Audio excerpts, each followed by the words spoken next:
ನೀವು ಪ್ರಶ್ನೋತ್ತರಗಳನ್ನು ಕೊನೆಗೆ ಒಂದು 10 ನಿಮಿಷ ಶುರು ಮಾಡುವ.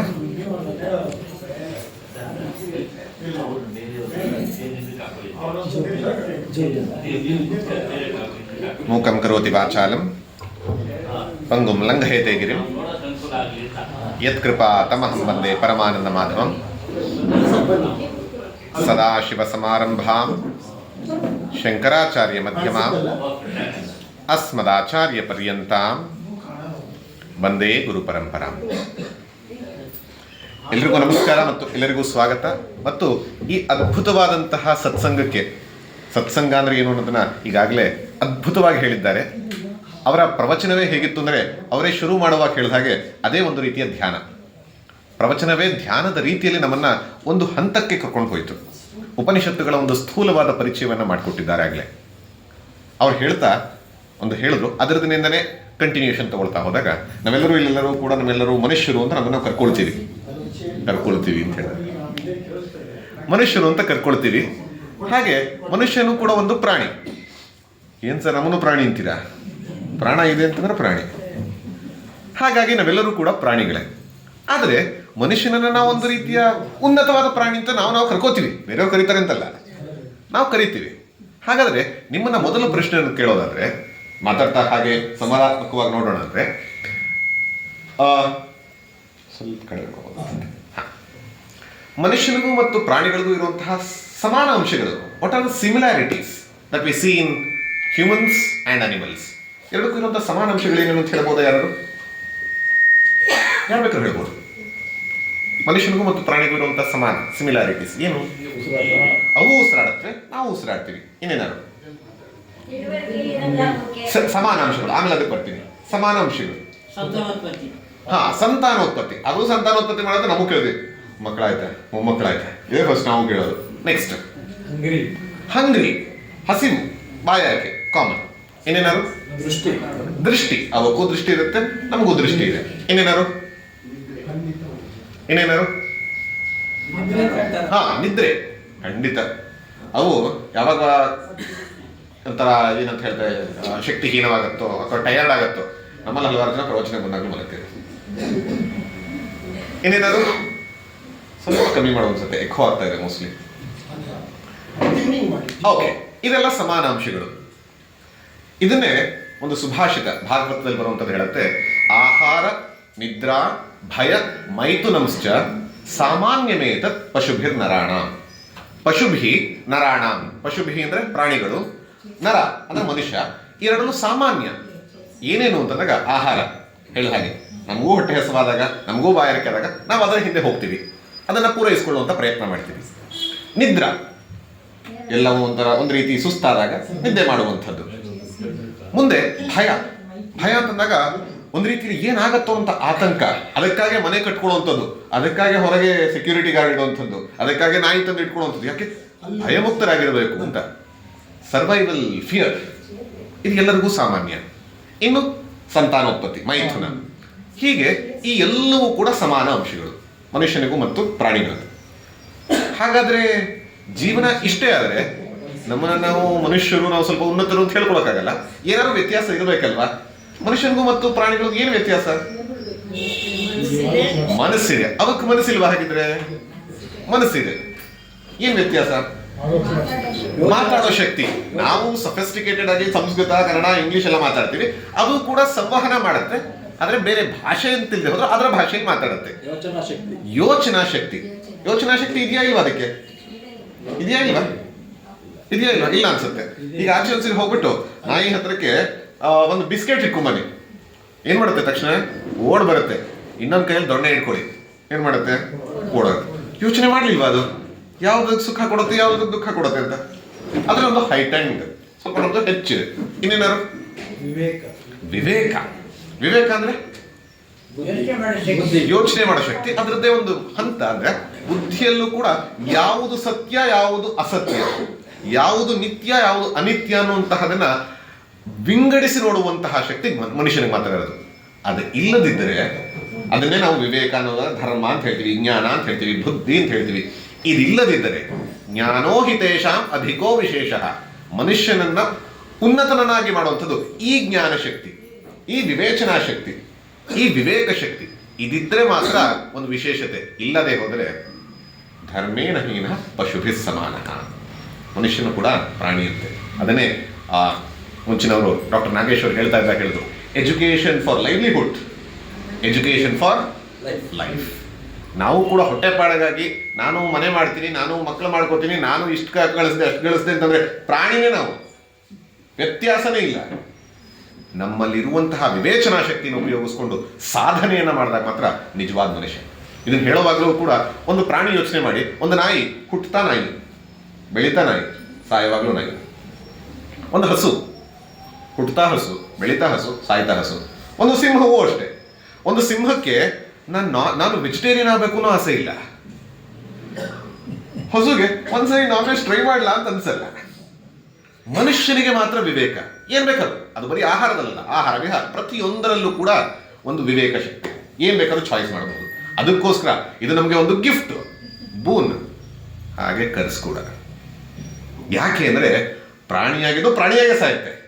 ಮನುಷ್ಯ ತನ್ನ ನಡವಳಿಕೆಯ ಮೂಲಕ, ತನ್ನ ಚಿಂತನೆಯ ಮೂಲಕ, ತನ್ನ ಚಾರಿತ್ರ್ಯದ ಮೂಲಕ, ತನ್ನ ಕ್ರಿಯೆಗಳ ಮೂಲಕ, ಕರ್ಮದ ಮೂಲಕ ಪ್ರಾಣಿಯಂತೆಯೂ ಆಗಬಹುದು, ದೈವತ್ವಕ್ಕೂ ಇರಬಹುದು. That is in our hands. ಯಾವ ಒಂದು ರೀತಿಯಲ್ಲಿ ನಾವು ನಡೀತೀವಿ ಅನ್ನೋದ್ರ ಮೂಲಕ ನಮ್ಮ ಜೀವನ ಯಾವ ಹಂತದಲ್ಲಿ ಹೋಗುತ್ತೆ, ಯಾವ ಡೈರೆಕ್ಷನ್ ಹೋಗುತ್ತೆ ಅಂತ. ಈಗ ನಿಮ್ಮಲ್ಲಿ ಈ ದೃಷ್ಟಿಯಿಂದ ನಮಗೆ ಕೊಟ್ಟಂತಹದ್ದು ಮುಖ್ಯವಾಗಿ ಒಂದು ಮನುಷ್ಯ ಆ ವಿವೇಚನಾ ಶಕ್ತಿಯನ್ನು ಉಪಯೋಗಿಸ್ಕೊಂಡು ಯಾವ ರೀತಿ ಜೀವನವನ್ನು ನಡೆಸ್ತಾನೆ ಅಂತ. ಇಷ್ಟೆಲ್ಲಾ ವಿವೇಚನಾ ಶಕ್ತಿ ಇದ್ರೂ ಕೂಡ ಯಾವ ಥರ ಈಗ ಕಾಂಪಿಟೇಷನ್ಸ್ಗಳೆಲ್ಲ ನಾವೆಲ್ಲ ಭಾಗವಹಿಸಿರ್ತೀವಿ, ಗೆದ್ದಿರ್ತೀವಿ, ಸೋತಿರ್ತೀವಿ. ಗೆದ್ದಾಗ ವಾಟ್ಸ್ಆ್ಯಪ್ ಸ್ಟೇಟಸ್ ಹಾಕೋತೀವಿ, ಗೆದ್ದೆ ನಾವು ಅಂತ. ಸೋತಾಗ ಏನು ಸೋತೆ ಅಂತಂದ್ರೆ ಇನ್ಫೀರಿಯಾರಿಟಿ, ಅಯ್ಯೋ ಸೋತು ಬಿಟ್ನಲ್ಲ ಅಂತ ಆಗುತ್ತೆ. ಅದೇ ಡಾಗ್ ಕಾಂಪಿಟೇಷನ್ ಅಲ್ಲಿ ಫಸ್ಟ್ ಬಂದು ಗೋಲ್ಡ್ ಮೆಡಲ್ ತಗೊಳುತ್ತೆ, ಅದು ಕಾಲರ್ ರೈಸು ಮಾಡಲ್ಲ, ಸೋತಂತ ಅದು ಡಿಪ್ರೆಷನ್ಗೂ ಹೋಗಲ್ಲ. ಇಲ್ಲಿ ಆ ವಿವೇಕ ಶಕ್ತಿ ಇರೋದು ನಮ್ಮಲ್ಲಿ ಏನಾಗಿದೆ ಅಂದ್ರೆ ನಮ್ಮನ್ನೇ ನಾವು ಸೆಲ್ಫ್ ಜಡ್ಜ್ಮೆಂಟ್ ಮಾಡ್ಕೊಳ್ಳುವಂಥ ರೀತಿಯಲ್ಲಿ ಹೂ ಆಮ್ ಐ, ನಮ್ಮನ್ನ ನಾವೇ ಜಡ್ಜ್ ಮಾಡ್ಕೊಂಡಿದ್ವಿ. ನಾನೊಂದು ಈ ವ್ಯಕ್ತಿ, ನಾನೊಂದ್ರೆ ಇಷ್ಟು, ನನಗೇನು ಇಷ್ಟು ಶಕ್ತಿ ಇದೆ, ನನಗೇನು ಇಷ್ಟು ಬುದ್ಧಿ, ಅವ್ರಿಗೆ ತುಂಬ ಬುದ್ಧಿ ಇದೆಯಪ್ಪ, ನನಗಿಲ್ಲ, ಅವ್ರಿಗೆ ಇಷ್ಟು ಶಕ್ತಿ ಇದೆ. So we have come to conclusions about ourselves. ನಮ್ಮ ಬಗ್ಗೆ ನಾವೇ ಒಂದು ರೀತಿಯಲ್ಲಿ ನಿರ್ಧಾರ ಮಾಡ್ಕೊಂಡ್ಬಿಟ್ಟಿದ್ದೀವಿ ನಾವಿದು ಅಂತ. ಪ್ರಶ್ನೆ ಮಾಡದಿದ್ದರೆ ನಾವು ಹೀಗೆ ಇದ್ದು ಹಾಗೆ ಹೋಗ್ತೀವಿ. ಯಾವಾಗ ಪ್ರಶ್ನೆ ಮಾಡ್ತೀವೋ ಆಗ ಗೊತ್ತಾಗತ್ತೆ ನಮ್ಮ ಸ್ವರೂಪ ಏನಂತ. ಆ ನಮ್ಮ ನಿಜವಾದ ಸ್ವರೂಪವನ್ನು ತಿಳಿಸುವಂಥದ್ದು ಯಾವಾಗ ಉಪನಿಷತ್ತುಗಳು.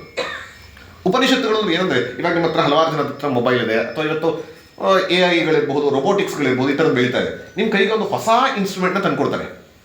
ಸುಮ್ಮನೆ ಇದನ್ನೇ ಅನ್ಕೊಳ್ಳಿ, ಇದೊಂದು ಇನ್ಸ್ಟ್ರೂಮೆಂಟ್ ಅಂತ ಭಾವಿಸಿ, ಇದನ್ನು ಕೊಡ್ತೀವಿ, ಉಪಯೋಗಿಸಿ ಅಂತ ಹೇಳ್ತೀನಿ. ಏನು ಮಾಡ್ತೀರಿ ನೀವು? ಏನಿದು, ಏನು ಇನ್ಸ್ಟ್ರೂಮೆಂಟ್ ಇದು ಗೊತ್ತಾಗ್ತಾ ಇಲ್ಲ. ಹಿಂದೆ ಮುಂದೆ ನೋಡ್ತೀರಾ, ಆ ಕಡೆ ಈ ಕಡೆ ನೋಡ್ತೀರಾ, ಹೆಂಗೆ ಉಪಯೋಗಿಸ್ಬೇಕು ಗೊತ್ತಾಗಲ್ಲ. ಇಡ್ತೀರಾ, ತಲೆದಿನ ಥರ ಉಪಯೋಗಿಸ್ಬೋದು ಒಬ್ರು, ಇನ್ನೊಬ್ರು ಪೇಪರ್ ವೆಯ್ಟ್ ಥರ ಉಪಯೋಗಿಸ್ಬಹುದು, ಒಬ್ಬೊಬ್ರು ಒಂದೊಂದು ರೀತಿಯಲ್ಲಿ ಉಪಯೋಗಿಸ್ತೀವಿ. ಆದರೆ ನಿಜವಾಗ್ಲೂ ಇದ್ರದ ಉಪಯೋಗ ಏನು ಅನ್ನೋದು ಯಾರು ಗೊತ್ತಿರುತ್ತೆ?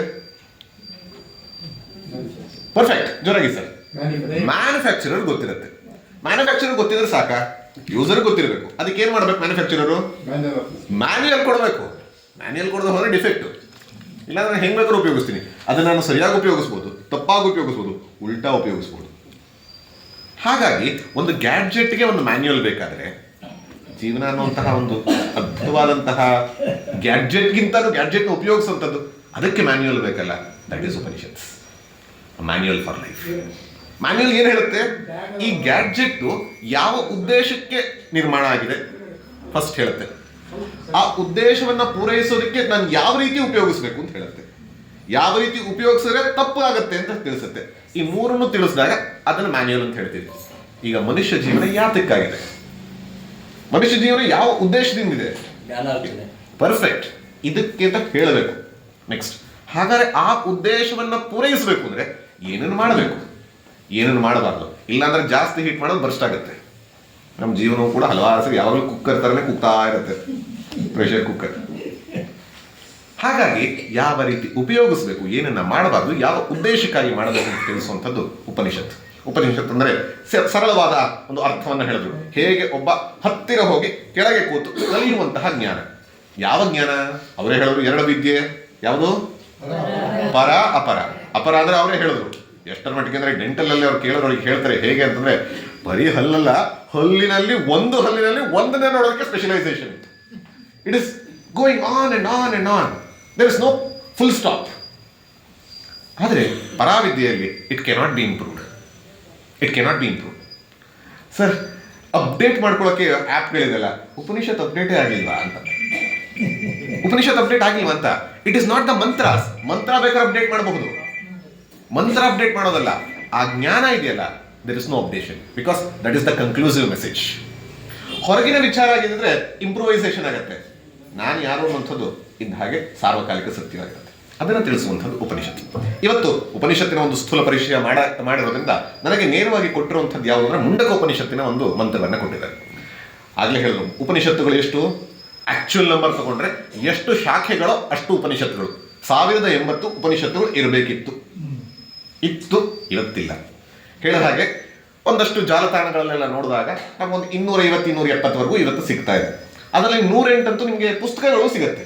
108 ಉಪನಿಷತ್ತುಗಳು ಅನ್ನುವಂಥದ್ದು, ಅದನ್ನು ಮುಕ್ತಿಕೋಪನಿಷತ್ತು ಲಿಸ್ಟ್ ಕೂಡ ಮಾಡುತ್ತೆ. ಅದರಲ್ಲಿ ಮುಖ್ಯ ಉಪನಿಷತ್ತುಗಳು 10 ಅಥವಾ 11 ಶಂಕರರು ಭಾಷ್ಯ ಬರೆದ್ರು ಅಂತ. ಅಲ್ಲ, ಶಂಕರರು ಭಾಷ್ಯ ಬರೆದ್ರೆ ಅದನ್ನ ಯಾಕೆ ಮುಖ್ಯ ಅಂತ ಅನ್ಕೋಬೇಕು ಅಂತ ಪ್ರಶ್ನೆ ಬರುತ್ತೆ. ಶಂಕರರು ಯಾಕೆ ಭಾಷ್ಯ ಬರೆದ್ರು ಅದಕ್ಕೆ ಅಂತ ಅಂದಾಗ, ಬ್ರಹ್ಮಸೂತ್ರದಲ್ಲಿ ವೇದವ್ಯಾಸರು 555 ಸೂತ್ರಗಳಲ್ಲಿ ವಿಚಾರ ಮಾಡ್ತಾ ಯಾವ ವಿಚಾರವನ್ನು ತಗೊಂಡಿದ್ದಾರೆ, ಯಾವ ಐಡಿಯಾನ ತಗೊಂಡಿದ್ದಾರೋ ಅದು ಆ 11. ಇನ್ನೊಂದು 2-3 ಬರುತ್ತೆ ಆಕ್ಚುಲಿ. ಮಹಾನಾರಾಯಣ ಉಪನಿಷತ್ ಒಂಚೂರು ಬರುತ್ತೆ, ಕೌಶಿತಕಿ ಒಂಚೂರು ಬರುತ್ತೆ, ಇನ್ನು ಕೈವಲ್ಯ ಉಪನಿಷತ್ ಒಂಚೂರು ಬರುತ್ತೆ. ಈ ಥರ 14-15 ನೃಸಿಂಹತಾಪಿನಿ ಉಪನಿಷತ್ ಅಂತ ಒಂಚೂರು ಬರುತ್ತೆ. 14-15 ಉಪನಿಷತ್ತುಗಳನ್ನು ಅನಲೈಸ್ ಮಾಡಿರುವಂಥದ್ದು ವೇದವ್ಯಾಸರು. ಹಾಗಾಗಿ ಅದನ್ನು ತಗೊಂಡು ಭಾಷ್ಯವನ್ನು ಬರೆದು ಶಂಕರಾಚಾರ್ಯರು ಅದನ್ನು ಪ್ರಸಾರ ಮಾಡಿದ್ರು. ಯಾಕೆಂದ್ರೆ ಎಲ್ಲ ಉಪನಿಷತ್ತುಗಳು ಹೇಳೋದೇನು, ಒಂದೇ ವಿಚಾರ, ಆತ್ಮ ವಿಚಾರ. ಈಗ ಒಂದು ಬೆಲ್ಲದ ಒಂದು ಗಟ್ಟಿಯನ್ನು ಕೊಡ್ತೀನಿ, ನೀವು ಯಾವ ಕಡೆಯಿಂದ ಸೇರಿರಿ, ಏನು ಸಿಗತ್ತೆ? ನೀವು ಯಾವ ಉಪನಿಷತ್ ನೋಡೋದು ಇದೇ ಸಿಗುತ್ತೆ. ನಾನು ಈ ಉಪನಿಷತ್ ಮುಗಿಸಿದೆ, ನೆಕ್ಸ್ಟ್ ಉಪನಿಷತ್ ಯಾವ್ದು ಮುಗಿಸ್ಲಿ ಅಂತಂದ್ರೆ ಮುಗಿಸ್ತಾ ಹೋಗ್ತೀವಿ ಹೊರತು ತಿಳಿತಾ ಹೋಗಲ್ಲ. ನೀವು ಯಾವ ಉಪನಿಷತ್ತಿನಿಂದ ತಿಳಿಯೋಕೆ ಹೋದ್ರು ಕೊನೆಗೆ ಸಿಗೋದು ಇದೇ ವಿಚಾರ, ಆತ್ಮವಿಚಾರ. ಈಗ ಮುಂಡಕ ಉಪನಿಷತ್ ಅತ್ಯಂತ ಅದ್ಭುತವಾದ ಉಪನಿಷತ್. ಯಾಕೆ ಅಂತಂದಾಗ ಅದರ ಒಂದು ಶೈಲಿ ಯಾವ ರೀತಿ ಇದೆ, ಅದರ ಒಂದು ವಿಷಯ ಪ್ರತಿಪಾದನೆ ಯಾವ ರೀತಿ ಇದೆ, ಕೇಳಿದಂತಹ ಸ್ಟೂಡೆಂಟ್ ಏನು ಕೇಳಿದ, ಉತ್ತರ ಕೊಟ್ಟಂಥ ಮಾಸ್ಟರ್ ಯಾವ ರೀತಿ ಉತ್ತರ ಕೊಟ್ಟರು, ಮತ್ತು ಅದರ ಮೆಥಡಾಲಜಿ, ಇದನ್ನು ನೋಡಿದಾಗ ಅದರಲ್ಲಿರುವಂತಹ ವಿಭಿನ್ನತೆ ಗೊತ್ತಾಗುತ್ತೆ. ಮೊದಲೇ ಬರುತ್ತೆ, ಸ್ಟೂಡೆಂಟ್ ಬರ್ತಾನಂತೆ, ಶೌನಕ ಅಂತ ಹೆಸರು. ಶೌನಕ ಅನ್ನುವಂತಹ ಸ್ಟೂಡೆಂಟ್ ಬರ್ತಾನೆ, ಮಹಾಶಾಲ, ಅತ್ಯಂತ ಹೆಚ್ಚು ತಿಳ್ಕೊಂಡಿರುವಂತಹ ವ್ಯಕ್ತಿ. ಆಗಲೇ ಬಂದು ಕೇಳ್ತಾನೆ ಗುರುಗಳನ್ನ, ಕಸ್ಮಿನ್ನು ಭಗವೋ ವಿಜ್ಞಾತೆ ಸರ್ವಮಿದಂ ವಿಜ್ಞಾತಂ ಭವತಿ ಇತಿ ತದ್ಬ್ರೂಹಿ. ಏನು ಅಂತಂದ್ರೆ, ನನಗೆ ನೀವೇ ಹೇಳ್ಕೊಡಿ ಅಂತ. ಅದನ್ನು ನಾವು ಹೋಗಿ ಕೇಳ್ತೀವಿ, ಇದನ್ನು ಹೇಳ್ಕೊಡಿ, ಅದನ್ನು ಹೇಳ್ಕೊಡಿ, ಇದನ್ನು ಹೇಳ್ಕೊಡಿ ಅಂತ. ಆದ್ರೆ ಇಲ್ಲಿ ಕೇಳ್ತಾ ಇರುವಂಥ ಸ್ಟೂಡೆಂಟು ಶೌನಕ ಏನು ಕೇಳಿದಾನೆ ಅಂದ್ರೆ, ಕಸ್ಮಿನ್ನು ಭಗವೋ ವಿಜ್ಞಾತೆ ಸರ್ವಮಿದಂ ವಿಜ್ಞಾತಂ ಭವತಿ. ನನಗೆ ಯಾವುದೋ ಒಂದು ಜ್ಞಾನವನ್ನು ಮಾತ್ರ ಹೇಳ್ಕೊಡಿ, ಜಾಸ್ತಿ ಎಲ್ಲ ಹೇಳ್ಕೊಡ್ಬೇಡಿ, ತುಂಬಾ ಕಲಿಯೋಕ್ಕೆಲ್ಲ ಟೈಮ್ ಇಲ್ಲ ನಾವು ಅಂತೀವಲ್ಲ ಹಾಗೆ. ಒಂದು ಜ್ಞಾನವನ್ನೇ ಹೇಳ್ಕೊಡ್ಬೇಕು. ಆದ್ರೆ ಯಾವ ಜ್ಞಾನ ಇರಬೇಕಂದ್ರೆ, ಆ ಜ್ಞಾನವನ್ನು ತಿಳಿದ್ರೆ ಸರ್ವಜ್ಞಾನವೂ ತಿಳಿದಂಗಾಗಬೇಕು, ಒಂದನ್ನು ತಿಳಿದ್ರೆ ಸರ್ವಜ್ಞವನ್ನು ತಿಳಿದಂಗಾಗಬೇಕು. ಹೇಗಿದೆ ನೋಡಿ, ಇವಾಗ ಯೋಚನೆ ಮಾಡಿ, ವಿಜ್ಞಾನವನ್ನು ತಿಳಿದ್ರೆ ಬಿಸ್ನೆಸ್ ತಿಳಿದಾಗ, ಎಕನಾಮಿಕ್ಸ್ನ ತಿಳಿದ್ರೆ ಮ್ಯಾಥಮೆಟಿಕ್ಸ್ನ ತಿಳಿದಾಗ, ಡೆಂಟಲ್ ಸೈನ್ಸ್ ತಿಳಿದ್ರೆ ಮೆಡಿಕಲ್ ಸೈನ್ಸ್ ತಿಳಿದಾಗ, ಮತ್ತೆ ಒಂದು ತಿಳಿದ್ರೆ ಒಂದೇ ತಿಳಿದಂಗಾಗಬೇಕು. ಆದರೆ ಇಲ್ಲಿ ಪ್ರಶ್ನೆ ಕೇಳಿರುವಂಥದ್ದು ಏನಂದ್ರೆ, ಯಾವುದೋ ಒಂದನ್ನು ತಿಳಿದ್ರೆ ಎಲ್ಲವನ್ನೂ ತಿಳಿದಂತಾಗಬೇಕು, ಅದನ್ನು ಹೇಳ್ಕೊಡಿ ಅಂತ. ಬಂದಿರುವಂಥ ಸ್ಟೂಡೆಂಟ್ನ ಮೆಚುರಿಟಿ ಲೆವೆಲ್ ನೋಡಿ ಹೇಗಿದೆ. ಆಗ ಟೀಚರ್ ನಮ್ಮ ಥರ ಅಲ್ಲಾದ್ರೆ, ಪೆದ್ದ ಸುಮ್ಮನೆ ಕೂತ್ಕೋ, ಇದನ್ನು ಕಲಿತ್ರೆ ಇದನ್ನು ಕಲಿತೀಯಾ, ಅದನ್ನು ಕಲಿತ್ರೆ ಅದನ್ನು ಕಲಿತೀಯಾ ಅಂದರೆ ಆಗ ಕೊಡುವಂತಹ ಉತ್ತರ ಆಂಗೀರ ಸಂಹರ್ಷಿಗಳು ಕೊಡುವಂತಹ ಉತ್ತರ ಏನು ಅಂದರೆ, ಅವ್ರು ಹೇಳೋಲ್ಲ, ಡಾಕ್ಟರ್ ನಾಗೇಶ್ ಸರ್ ಹೇಳೋಲ್ಲ ಹಾಗೆ, 2 ಥರ ವಿದ್ಯೆ ಇದೆಯಪ್ಪ, ಒಂದು ಅಪರ, ಇನ್ನೊಂದು ಪರ. ಅಪರ ಅಂತಂದಾಗ ಏನು, ಬರೀ ಮೆಡಿಕಲ್ ಸೈನ್ಸ್ ಅಲ್ಲ. ನಾವೆಲ್ಲ ಅನ್ಕೋತೀವಿ ಬರೀ ವಿಜ್ಞಾನ ಹೊರಗಿಂದು ಅಂತ. ಅದರಲ್ಲಿ ಲಿಸ್ಟ್ ಮಾಡ್ತಾ ಹೋಗ್ತಾರೆ, ಋಗ್ವೇದ, ಯಜುರ್ವೇದ, ಸಾಮವೇದ, ಅಥರ್ವವೇದ ಎಲ್ಲವೂ ಅಪರಾವಿದ್ಯೆ ಅಂತ. ಅಯ್ಯೋ, ವೇದಗಳು ಅಪರಾವಿದ್ಯೆನ? ನೀವು ವೇದನ ಮಂತ್ರ ತರ ನೋಡೋ, ಅದು ಅಪರಾವಿದ್ಯೆ. ಲಿಸ್ಟ್ ಅಲ್ಲಿಗೆ ಹಾಕೋದು. ನೀನು ಏನೇನೇನೇನೇನೇನು ಕಲಿತೀಯೋ ವಿಷಯವಾಗಿ ಇಟ್ಕೊಂಡು ಎಲ್ಲ ಅಪರಾವಿದ್ಯೆ ಅಂತ. ಸ್ಟೂಡೆಂಟು ಹೌದಾ, ಇದನ್ನೆಲ್ಲ ಕಲಿಬೇಕು ಅಂತ ಅನ್ಕೊಂಡಿದ್ದೆ, ಹಾಗಾದ್ರೆ ಬೇಕಿಲ್ವಾ ಅನ್ನಿಸ್ಬಿಡ್ತು. ಮತ್ತೆ ಹಾಗಾದ್ರೆ ಏನು, ಪರಾವಿದ್ಯೆ ಅಂತಿದೆ. ಅದಕ್ಕೆ ಅಕ್ಷರ ವಿದ್ಯೆ ಅಂತಾರೆ, ನಾಶವಾಗದ ವಿದ್ಯೆ ಅಂತಾರೆ, ನಾಶವಾಗದ ವಸ್ತುವಿನ ವಿದ್ಯೆ ಅಂತಾರೆ. ಅದು ಹೊರಗಿನ ವಸ್ತು ಅಲ್ಲ, ಒಳಗಿನ ವಸ್ತುವೂ ಅಲ್ಲ, ನೀನೇ ಅದು ಅಂತ. ಇದು ಕನ್ಕ್ಲೂಸಿವ್ ಮೆಸೇಜ್. ಇದನ್ನ ತಿಳಿಸೋದಕ್ಕೆ ಈ ಉಪನಿಷತ್ನಲ್ಲಿ ಒಂದು 64 ಮಂತ್ರಗಳಿದೆ. 64 ಮಂತ್ರಗಳ ಮೂಲಕ ಹೇಗೆ ಹೇಳಿದ್ದಾರೆ ಅಂದರೆ, ಅಲ್ಲಲ್ಲಿ ಮೆಟಫರ್ಸ್, ರೂಪಕಗಳನ್ನು ಉಪಯೋಗಿಸಿಕೊಂಡು, ಅದರಲ್ಲಿರುವಂತಹ ಉಪಮೆಗಳನ್ನು ಉಪಯೋಗಿಸಿಕೊಂಡು ನಮಗೆ ವಿಚಾರಗಳನ್ನು ತಿಳಿಸಿರುವಂಥದ್ದು ಮುಂಡಕೋಪನಿಷತ್ತಿನ ಒಂದು ಸ್ಪೆಷಾಲಿಟಿ. ಮಾಂಡುಕ್ಯ ಉಪನಿಷತ್ತನ್ನು ನೀವು ತೊಗೊಂಡ್ರೆ 12 ಮಂತ್ರ, ಏನಿಲ್ಲ, 3 ಅವಸ್ಥೆ ತೊಗೊಂಡು ಬುಕ್ಸ್ ಹಾಕ್ತಾರೆ ಅಷ್ಟೇ, ಏನಿಲ್ಲ, ಯಾವ ಎಕ್ಸಾಂಪಲ್ ಸ್ಟೋರಿ ಗೀರಿ ಏನಿಲ್ಲ, ಡೈರೆಕ್ಟ್ ವಿಷಯ ಕೊಡೋದಷ್ಟೇ. ಒಂದೊಂದು ರೀತಿಯಲ್ಲಿ ಕೊಡ್ತಾ ಹೋಗುತ್ತೆ. ಈಗ ನೀವು ಕಠೋಪನಿಷತ್ಗೆ ಹೋದರೆ ರಥಕಲ್ಪನೆ ಬರುತ್ತೆ, ಪ್ರತಿಯೊಂದರಲ್ಲೂ ಒಂದೊಂದು ವಿಶೇಷತೆ ಇರುತ್ತೆ. ಈ ಉಪನಿಷತ್ನಲ್ಲಿ ಅದ್ಭುತವಾಗಿ, ವಿಶೇಷವಾಗಿ, ವಿಭಿನ್ನವಾಗಿ ರೂಪಕಗಳ ಮೂಲಕ ಕೊಡುವಂಥದ್ದು. ಮೊದಲನೇ ಅಧ್ಯಾಯದಲ್ಲಿ ಬರುತ್ತೆ, ಈ ಸೃಷ್ಟಿ ಹೆಂಗಾಯಿತು, ಅದಕ್ಕೊಂದು ರೂಪಕ, ಜೇಡರ ಬಲೆಯಂತೆ ಆಯಿತು ಅಂತ, ಸ್ಪೈಡರ್ ವೆಬ್. ನಾವು ಹಲವಾರು ಸರಿ ಅಂತೀವಿ. ಈಗ ಈ ಟೇಬಲ್ ಸೃಷ್ಟಿ ಆಗಬೇಕು ಅಂದ್ರೆ ಏನ್ ಬೇಕು? ಮರ ಬೇಕು. ಇನ್ನೇನ್ ಬೇಕು? ಮರ ಇದೆ ಅಲ್ಲ ಸರ್, ಅಲ್ಲಿ ಟೇಬಲ್ ಆಗ್ತಾ ಇಲ್ಲ, ಏನ್ ಮಾಡೋಣ? ಮಾಡೋನ್ ಬೇಕು, ಕಾರ್ಪೆಂಟರ್ ಬೇಕು, ಇಲ್ಲಾಂದ್ರೆ ಆಗಲ್ಲ. ಅದ್ರ ಜೊತೆಗೆ ಆಯ್ತು, ಕಾರ್ಪೆಂಟರ್ ಅಂದ್ರೆ ಕಾರ್ಪೆಂಟರ್ ಸ್ಕಿಲ್ಸ್, ನನಗೆ ಕಳ್ಸ, ನನಗೆ ಮಾಡಕ್ ಬರಲ್ಲ. ಸೊ ಸ್ಕಿಲ್ಸ್ ಇರಬೇಕು, ನಾಲೆಜ್ ಇರಬೇಕು. ಅಂದ್ರೆ ಮಾಡುವಂತಹ ವ್ಯಕ್ತಿ ಇರಬೇಕು, ಮಾಡೋದಕ್ಕೆ ವಸ್ತು ಇರಬೇಕು, ಮಾಡೋದಕ್ಕೆ ಕೌಶಲ್ಯ ಇರಬೇಕು, ಸ್ಕಿಲ್ ಇರಬೇಕು. ಈ 3 ಇದ್ರೆ ಆಗತ್ತೆ ಅಂತ ನಾವಂತೀವಿ. ಹಾಗಾದ್ರೆ ಒಂದು ಮರ, ಒಂದು ಮೇಜ್ ಮಾಡಬೇಕು, ಟೇಬಲ್ ಮಾಡಬೇಕು ಅಂದ್ರೆ ಹೇಗೆ ಬೇಕು ಅಂದ್ರೆ, ಇಡೀ ಜಗತ್ತು ಬಂತು ಅಂದ್ರೆ ಅದಕ್ಕೆ ಹಾಗಾದ್ರೆ ಇದು ಹೆಂಗ್ ಬಂತು ನೀನು ಹೇಳಬೇಕು. ಏನೇನ್ ಬೇಕು? 3 ಬೇಕಿದೆ ಅಲ್ಲ, ಏನ್ ಬೇಕಿದೆ? ಏನಾದ್ರು ಒಂದೊಂದು ಸೃಷ್ಟಿ ಮಾಡಬೇಕು ಅಂದ್ರೆ ಏನೇನ್ ಬೇಕು ನೀವೇ ಹೇಳಿದೀರಿ. ವಸ್ತು ಬೇಕು, ಫಸ್ಟ್ ವಸ್ತು ಇದ್ರೆ ಆಗತ್ತೆ, ಅದ ಪಡ್ಗದು. ನೆಕ್ಸ್ಟ್ ಮಾಡೋರು ಇರ್ಬೇಕು, ಆ ಮಾಡೋನಿಗೆ ಏನಿರ್ಬೇಕು? ಕೌಶಲ್ಯ ಇರಬೇಕು. ಈಗಂತ ಫಸ್ಟ್ ಸ್ಟೇಜ್ ಬರುತ್ತೆ. ಹಾಗಾದ್ರೆ ಜಗತ್ತು ಬರಬೇಕು ಅಂತಂದ್ರೆ, ಜಗತ್ತು ಒಂದು ಪ್ರಾಡಕ್ಟ್, ಇದು ಒಂದು ಕೂಡ ಪ್ರಾಡಕ್ಟ್. ಯಾವುದೋ ಒಂದು ಕಾಲದಲ್ಲಿ ಸೃಷ್ಟಿಯಾಗಿದೆ, ಯಾವುದೋ ಒಂದು ಕಾಲದಲ್ಲಿ ನಾಶವಾಗುತ್ತೆ, ಹಾಗಾಗಿ ಪ್ರಾಡಕ್ಟ್.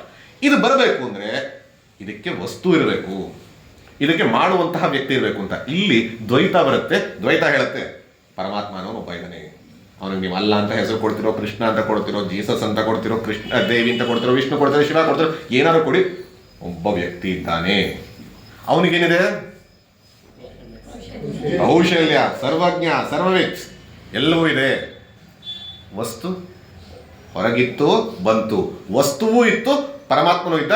ಈ 2 ಈ ವಸ್ತುವನ್ನ ಉಪಯೋಗಿಸಿಕೊಂಡು ಮಾಡ್ದ ಜಗತ್ತಾಯಿತು ಅಂತ. ಆಗ ಉಪನಿಷತ್ ಹೇಳುತ್ತೆ, ಹಂಗಾರೆ ವಸ್ತು ಇತ್ತು ಅಂದ್ರೆ ವಸ್ತು ಮತ್ತು ಪರಮಾತ್ಮ ಇಬ್ರು ಸಮಾನವಾಗಿದ್ರ, ಹಾಗಾದ್ರೆ ನಾನು ಪರಮಾತ್ಮನಿಂದ ಯಾಕೆ ಹೋಗ್ಲಿ, ವಸ್ತು ಹಿಂದೆ ಹೋಗ್ತೀನಿ. 2 ಸತ್ಯ ಅಂತಂದ್ರೆ ನಾನು ಯಾಕಲ್ಲಿ ಹೋಗ್ಬೇಕು? ವಸ್ತುವೂ ಸತ್ಯವೇ ಆದರೆ ವಸ್ತು ಪರತಂತ್ರ, ಆ ರೀತಿ ಬೇರೆ ಬೇರೆ ವಿಚಾರಗಳನ್ನು ಹೇಳ್ತಾ ಹೋಗ್ತಾರೆ. ಆಗ ಉಪನಿಷತ್ ಬರುತ್ತೆ ಏನಂತ ಅಂದ್ರೆ, ವಸ್ತು ಬೇಕು ಅನ್ನೋ ನಿಜ, ಆದರೆ ವಸ್ತು ಹೊರಗಿರಬೇಕು ಅನ್ನೋಂಥ ನೆಸೆಸಿಟಿ ಇಲ್ಲ. ವಸ್ತು ಹೊರಗಿಲ್ದರೆ ಹೇಗೆ ಮಾಡಕ್ ಸಾಧ್ಯ ಅಂದಾಗ ಆಗ ಕೊಡುವಂಥ ಎಕ್ಸಾಂಪಲ್ ಸ್ಪೈಡರ್ ವೆಬ್. ಸ್ಪೈಡರ್ ನಮ್ಗೆಲ್ಲರಿಗೂ ಜೇಡ ಗೊತ್ತಲ್ಲ, ಜೇಡ ಹೇಗೆ ಹಿಡಿಯುತ್ತೆ ತನ್ನ ಬಲೆಯನ್ನ? ಜೇಡ ವ್ಯಕ್ತಿ ಅಂತ ಅನ್ಕೊಳ್ಳಿ, ಆ ಬಲೆಯನ್ನ ಹಿಡಿಯೋದು ಯಾವ್ದನ್ನ ಹಿಡಿಯುತ್ತೆ? ತನ್ನ ಒಳಗಿನಿಂದ ತನ್ನ ತಂತುವನ್ನ ಉಪಯೋಗಿಸಿಕೊಂಡು, ತನ್ನ ಕೌಶಲ್ಯವನ್ನು ಉಪಯೋಗಿಸಿ ಒಂದು ಹಿಡಿಯುತ್ತೆ.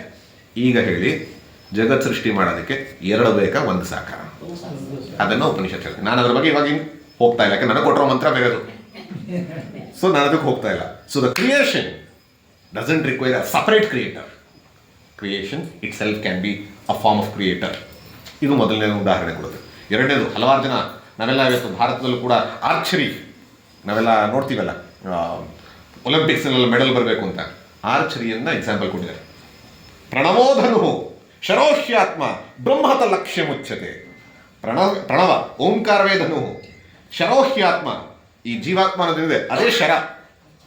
ಬ್ರಹ್ಮತ ಲಕ್ಷ್ಯ ಮುಚ್ಚತೆ, ಬ್ರಹ್ಮ ಅನ್ನೋದಿದೆ, ಅದೇ ಲಕ್ಷ್ಯ, ಬುಲ್ಸೈ. ಅಪ್ರಮತ್ತೇನ ವೇದ್ಧವ್ಯೋ, ಅಪ್ರಮತ್ತನಾಗಿ ಹೊಡೆದ್ರೆ ಅಲ್ಲಿ ಹೋಗಿ ನಿಲ್ಲತ್ತೆ ಅಂತ. ಅದರ ಒಂದು ಎಕ್ಸಾಂಪಲ್, ಅದನ್ನು ನಾನು ಹೇಳಲ್ಲ. ಇನ್ನು ಕೊನೆಗೆ ಮುಗಿಸ್ತಾ ಅವರೊಂದು ಉದಾಹರಣೆ ಹೇಳಿದ್ರು, ನದಿಗಳೆಲ್ಲ ಹೋಗಿ, ಆ ಎಕ್ಸಾಂಪಲ್ ಬರೋದು ಮುಂಡಕೋಪನಿಷತ್. ಇನ್ನು ವಿಶಿಷ್ಟಾದ್ವೈತಕ್ಕೆ ತುಂಬಾ ಇಷ್ಟ ಆಗುವಂತಹ ಮಂತ್ರವೂ ಇದರಲ್ಲಿ ಏನು ಅಂತಂದಾಗ, ಫೈರ್ ಅಂಡ್ ಫ್ಲೇಮ್ಸ್. ಒಂದು ಬೆಂಕಿ ಮತ್ತು ಕಿಡಿಗಳು.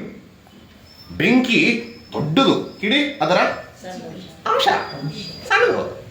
ಇದು ಕಾಡನ್ನೇ ಸುಡುತ್ತೆ, ಇದು ನಿಮ್ಮ ಕೈ ಮಾತ್ರ ಸುಡುತ್ತೆ ಅಷ್ಟೇ. ಸೊ ಅಂಶಿ ಈ ರೀತಿಯ ವಿಚಾರವನ್ನು ಹೇಳೋದು. ಹೀಗೆ ಹಲವಾರು ಥರದಿದೆ. ಇವತ್ತು ನನಗೆ ಕೊಟ್ಟಿರುವಂಥದ್ದು ಅಲ್ಲಿ ಕೂಡ ಏನೇನು ವಿಚಾರ ಇದೆ ಅದೆಲ್ಲ ಬೇಕಾದ್ರೆ ಇನ್ನೊಂದು ದಿನ ನೋಡ್ಬೋದು. ಇವತ್ತು ನನಗೆ ಕೊಟ್ಟಿರುವಂತಹ ವಿಚಾರ ದ್ವಾಸುಪರ್ಣ ಸಯುಜ ಸಖಾಯ, 2 birds ಅನಾಲಜಿ, 2 ಪಕ್ಷಿಗಳ ಒಂದು ಅನಾಲಜಿ ರೂಪಕವನ್ನು ಹಿಡಿದು ಏನನ್ನು ಹೇಳಕ್ ಹೊರಟಿದೆ ಅಂತ.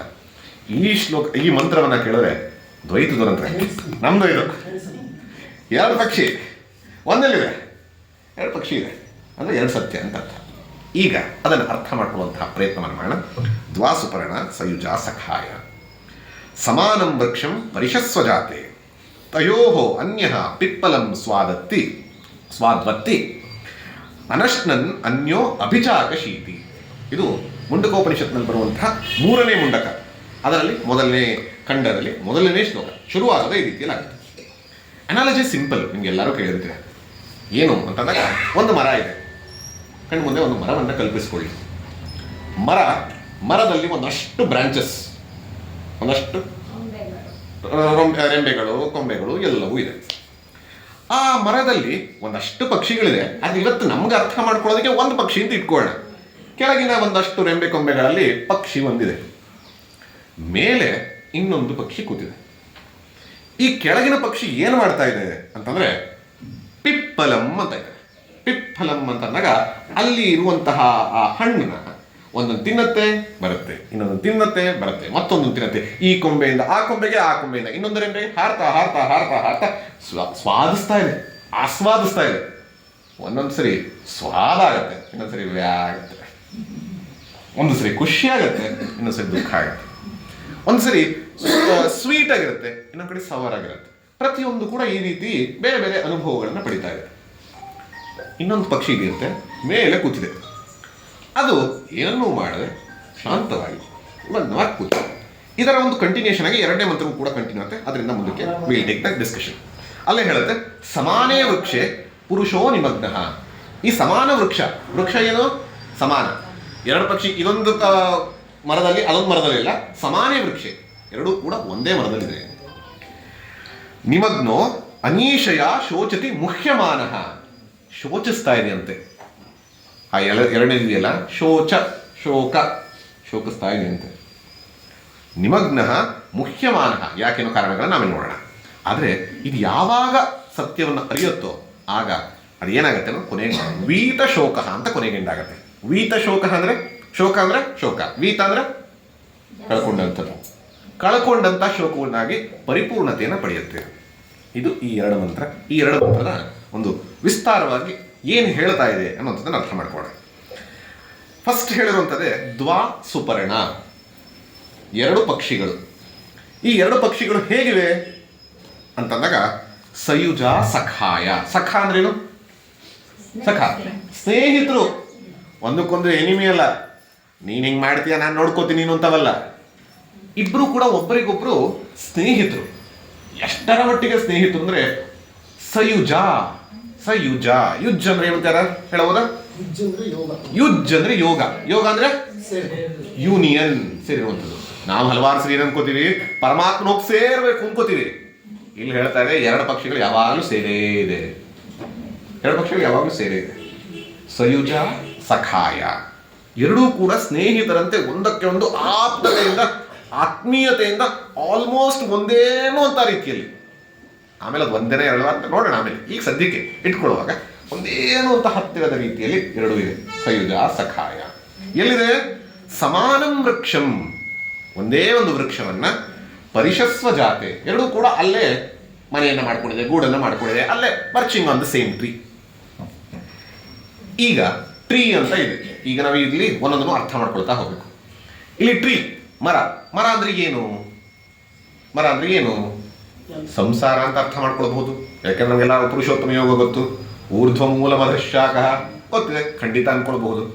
ಆ ಥರನೂ ಅರ್ಥ ಮಾಡಿ ಹೇಳ್ಬೋದು. ಬಟ್ ನಮ್ಗೆ ಇವತ್ತು ಉಪನಿಷತ್ತಿನ ದೃಷ್ಟಿಯಿಂದ ನೋಡಿದಾಗ ಇದು ಶರೀರ ಅನ್ನುವಂಥದ್ದನ್ನ ಇಲ್ಲಿ ತಗೊಂಡಿರುವಂಥದ್ದು ವೃಕ್ಷ. ಶರೀರವೇ ವೃಕ್ಷದಂತೆ. ಶರೀರ ಯಾಕೆ ವೃಕ್ಷದಂತೆ? ಇದು ಹೆಂಗಾಯ್ತು ಶರೀರ ವೃಕ್ಷದಂತೆ ಅಂತಂದಾಗ, ಯಾವುದೇ ಒಂದು ವೃಕ್ಷಕ್ಕೆ, ಒಂದು ಮರಕ್ಕೆ ಮೂಲಭೂತವಾಗಿ ಏನಿರಬೇಕು? ಬೇರಿರಬೇಕು. ನಮ್ಮ ಈ ಶರೀರ ಬರೋದಕ್ಕೆ ಮೂಲಭೂತ ಕಾರಣ ಕರ್ಮದ ರಾಶಿ. ಜನ್ಮ ಜನ್ಮಾಂತರಗಳಿಂದ ಕರ್ಮದ ರಾಶಿ ಇದೆಯಲ್ಲ, ಅದೆಲ್ಲವೂ ಕೂಡ ಬೇರಿನಂತೆ ಹರಡಿಕೊಂಡಿದೆ. ಆದರೆ ಈ ಶರೀರ ನಮಗೆ ಕಾಣ್ತಾ ಇದೆ. ಕಾಣ್ತಾ ಇರುವಂಥದ್ದು ಆ ಮರದಲ್ಲಿರುವಂತಹ ಸ್ಟೆಮ್, ಕಾಂಡದಿಂದ ಮೇಲಕ್ಕೆ ಕಾಣ್ತಾ ಇರುವಂಥದ್ದು, ಅದು ಪ್ರೆಸೆಂಟ್ ಬಾಡಿ. ಇವಾಗ ನಮ್ಗೆ ಯಾವುದು ಸಿಕ್ಕಿದೆಯೋ ಆ ದೇಹ ಅನ್ನುವಂಥದ್ದು ಕಣ್ಣಿಗೆ ಕಾಣುವಂತಹ ಒಂದು ಮರ ಇದ್ದಂತೆ. ಮರದ ಎಕ್ಸಾಂಪಲ್ ಯಾಕೆ ಕೊಟ್ಟಿದ್ದಾರೆ? ಮರವನ್ನು ಕಡಿದು ಬಿಸಾಕಬಹುದು. ಪುರುಷೋತ್ತಮ ಯೋಗದಲ್ಲಿ ನಮಗೆ ಬರುತ್ತೆ ಏನಂತ, ಅಸಂಗ ಶಸ್ತ್ರೇಣ ದೃಢೇನ ಚಿತ್ವ ಮಾಡಬಹುದು, ಛೇದಿಸಬಹುದು. ಇಲ್ಲ ಅಂದಿದ್ರೆ ಇದೇ ಹಂಗಾರೆ ಇರ್ಲಿ ಬಿಡಿ, 2 ಮರ ಇನ್ನೇನು ಮಾಡೋಕ್ಕಾಗತ್ತೆ ಅಂತ. ಆದ್ರೆ ಮರವನ್ನು ನಾವು ಕಡಿದು ಹಾಕಬಹುದು, ಬೇರು ಸಮೇತ ನಿರ್ಮೂಲನೆ ಮಾಡಬಹುದು. ಅದಕ್ಕಾಗಿ ಮರವನ್ನ ಒಂದು ಇಲ್ಲಿ ದೇಹ ಅಂತ ಹೇಳಿ ತಗೊಂಡಿದೆ. ಬರೀ ಕಾಣುವಂತಹ ದೇಹ ಅಲ್ಲ, ಅದರ ಹಿಂದೆ ಇರುವಂತಹ ಬೇರು ಸಹಿತವಾದಂತಹ ಅದನ್ನು ಇಟ್ಕೊಳ್ಳೋದು. ಇಲ್ಲಿ ಅದನ್ನ ಮೊದಲು ಕೊಟ್ಟಿರುವಂಥದ್ದು. ಇಲ್ಲಿ ಈ 2 ಇದಾಯಿತು. ಕಾಂಡಗಳು ಅಂತ ಬಂದಾಗ ಏನು ಅಂತಂದಾಗ ನಮ್ಮ ಜೀವನದಲ್ಲಿ ಬರುವಂತಹ ಎಕ್ಸ್ಪೀರಿಯನ್ಸಸ್, ಅನುಭವಗಳು, ಬೇರೆ ಬೇರೆ ರೀತಿಯ ಅನುಭವಗಳು. ಒಬ್ಬರ ಜೊತೆ ನೋಡಿದಾಗ ಕೋಪ ಬರುತ್ತೆ, ಇನ್ನೊಬ್ಬರ ಜೊತೆ ನೋಡಿದಾಗ ದ್ವೇಷ ಆಗುತ್ತೆ, ಇನ್ನೊಬ್ಬರ ಜೊತೆ ನೋಡಿದಾಗ ಖುಷಿ ಆಗುತ್ತೆ, ಇನ್ನೊಬ್ಬರ ಜೊತೆ ನೋಡಿದಾಗ ಪ್ರೇಮ ಆಗುತ್ತೆ, ಒಬ್ಬೊಬ್ಬರು ನೋಡಿದಾಗ ಒಂದೊಂದು ರೀತಿಯಲ್ಲಿ ಆಗುತ್ತೆ. ಈ ಎಲ್ಲ ಅನುಭವಗಳು ಬೇರೆ ಬೇರೆ ಟೊಂಗೆಗಳು, ರೆಂಬೆಗಳು ಇಂಥವು. ಅಲ್ಲಿ ಆ ರೆಂಬೆಗಳಲ್ಲಿ ಏನು ಬರುತ್ತೆ, ಏನಿರುತ್ತೆ ಮರದಲ್ಲಿ, ಎಲೆ ಗಿಲೆ, ಅದ್ರ ಜೊತೆಗೆ ಏನಿರುತ್ತೆ, ಹಣ್ಣುಗಳಿರುತ್ತೆ. ಆದರೆ ಎಲ್ಲ ಹಣ್ಣುಗಳು ಒಂದೇ ಥರ ಇರಲ್ಲ. ಎಲ್ಲ ಹಣ್ಣುಗಳು ಒಂದೊಂದು, ನಾವೇ ಇದು ಕಿತ್ಲೆ ಸ್ವೀಟ್ ಆಗಿದೆ ಅಂತ ತಗೊಳ್ತೀವಿ ಅಂತ ಅಂತೀವಿ. ಸೊ ಹಾಗಾಗಿ ಬೇರೆ ಬೇರೆ ಸ್ವಾದದ ಹಣ್ಣುಗಳು ಆ ಮರದಲ್ಲಿ ಬಿಟ್ಟಿದೆ. ಆಗ ಈ ಕೆಳಗಿರುವಂತಹ ಒಂದು ಪಕ್ಷಿ ಏನು ಮಾಡುತ್ತೆ, ನಮ್ಮ ಥರನೇ ಹಣ್ಣು ನೋಡಿದ ತಕ್ಷಣ ಬಾಚ್ಕೋಬೇಕು, ತಗೊಳ್ಬೇಕು, ತಿನ್ನಬೇಕು, ಆಸ್ವಾದಿಸ್ಬೇಕು. ಅದನ್ನೇ ಹೇಳ್ತಾರೆ ಸ್ವಾದ್ ಅತ್ತಿ ಅಂದ್ರೆ ತಿನ್ನೋದು, ಸ್ವಾದಿಸ್ಕೊಂಡು ತಿನ್ನೋಣ ಅಂತ ಹೇಳಿ ಯೋಚನೆ ಮಾಡುತ್ತೆ. ಒಂದು ಕೊಂಬೆಯಿಂದ ನೋಡುತ್ತೆ, ಅದು ಕೆಂಪಿಗಿದೆ, ಚೆನ್ನಾಗಿದೆ ಅನ್ಸುತ್ತೆ ಅಂತ ಹೋಗಿ ಬಾಯಿ ಹಾಕತ್ತೆ. ಅದು ಕೆಂಪು ಮೆಣಸಿನ್ಕಾಯಿ. ಎಲ್ಲ ಕಡೆ ನೀರು ಬಂದಕ್ಕೆ ಶುರುವಾಯಿತು. ಅಲ್ಲಿ ಚೆನ್ನಾಗಿದೆ ಅನ್ಸುತ್ತೆ ಅಂತ ಹೋಗುತ್ತೆ, ನೋಡು ಇದು ಸಿಕ್ತು ಅಂತ ಖುಷಿ ಆಗುತ್ತೆ. ಸೊ ಬೇರೆ ಬೇರೆ ರೀತಿಯ ಹಣ್ಣುಗಳನ್ನು ಆಸ್ವಾದಿಸ್ತಾ ಹೋಗುತ್ತೆ. ಒಂದು ಸರಿ ಖುಷಿ, ಇನ್ನೊಂದು ಸರಿ ದುಃಖ. ಇಲ್ಲಿ ಆ ಕೆಳಗಿನ ಒಂದು ಪಕ್ಷಿ ಅಂದ್ರೆ ಏನನ್ನು ಹೇಳ್ತಾ ಇದೆ ಅಂತಂದಾಗ, ಇವತ್ತಿನ ನಾವು ಜೀವ ಅನ್ನುವಂತಹ ನಾಮಧೇಯ ಇಟ್ಕೊಂಡಿರುವಂಥದ್ದು, ನಾಮ ರೂಪ ವ್ಯವಹಾರದಲ್ಲಿರುವಂತಹ ಜೀವ. ಸತ್ಯವಾ ನಿಜವಾಗಿ ಇದನ್ನ ಏನು ಅಂತ ನೋಡೋಣ. ಬಟ್ ಇವಾಗೇನು, ನಾವೆಲ್ಲರೂ ಕೂಡ ಆ ಕೆಳಗಿನ ಪಕ್ಷಿಯಂತೆ. ನಾವು ಕೂಡ ಏನ್ ಮಾಡ್ತೀವಿ, ಅಲ್ಲಿ ಹೋಗ್ತೀವಿ, ಆ ಅನುಭವವನ್ನು ತಗೊಳ್ತೀವಿ, ಇಲ್ಲಿ ಹೋಗ್ತೀವಿ, ಈ ಅನುಭವವನ್ನು ತಗೊಳ್ತೀವಿ. ಒಂದ್ಸರಿ ಅನಿಸ್ತು, ಕೇದಾರ್ನಾಥಕ್ಕೆ ಹೋಗಿದ್ದೆ, ಹೆಂಗಿತ್ತು ಗೊತ್ತಾಗ್ತಿತ್ತು ಅಂತ ಸುಖ ಹೇಳಿದೆ.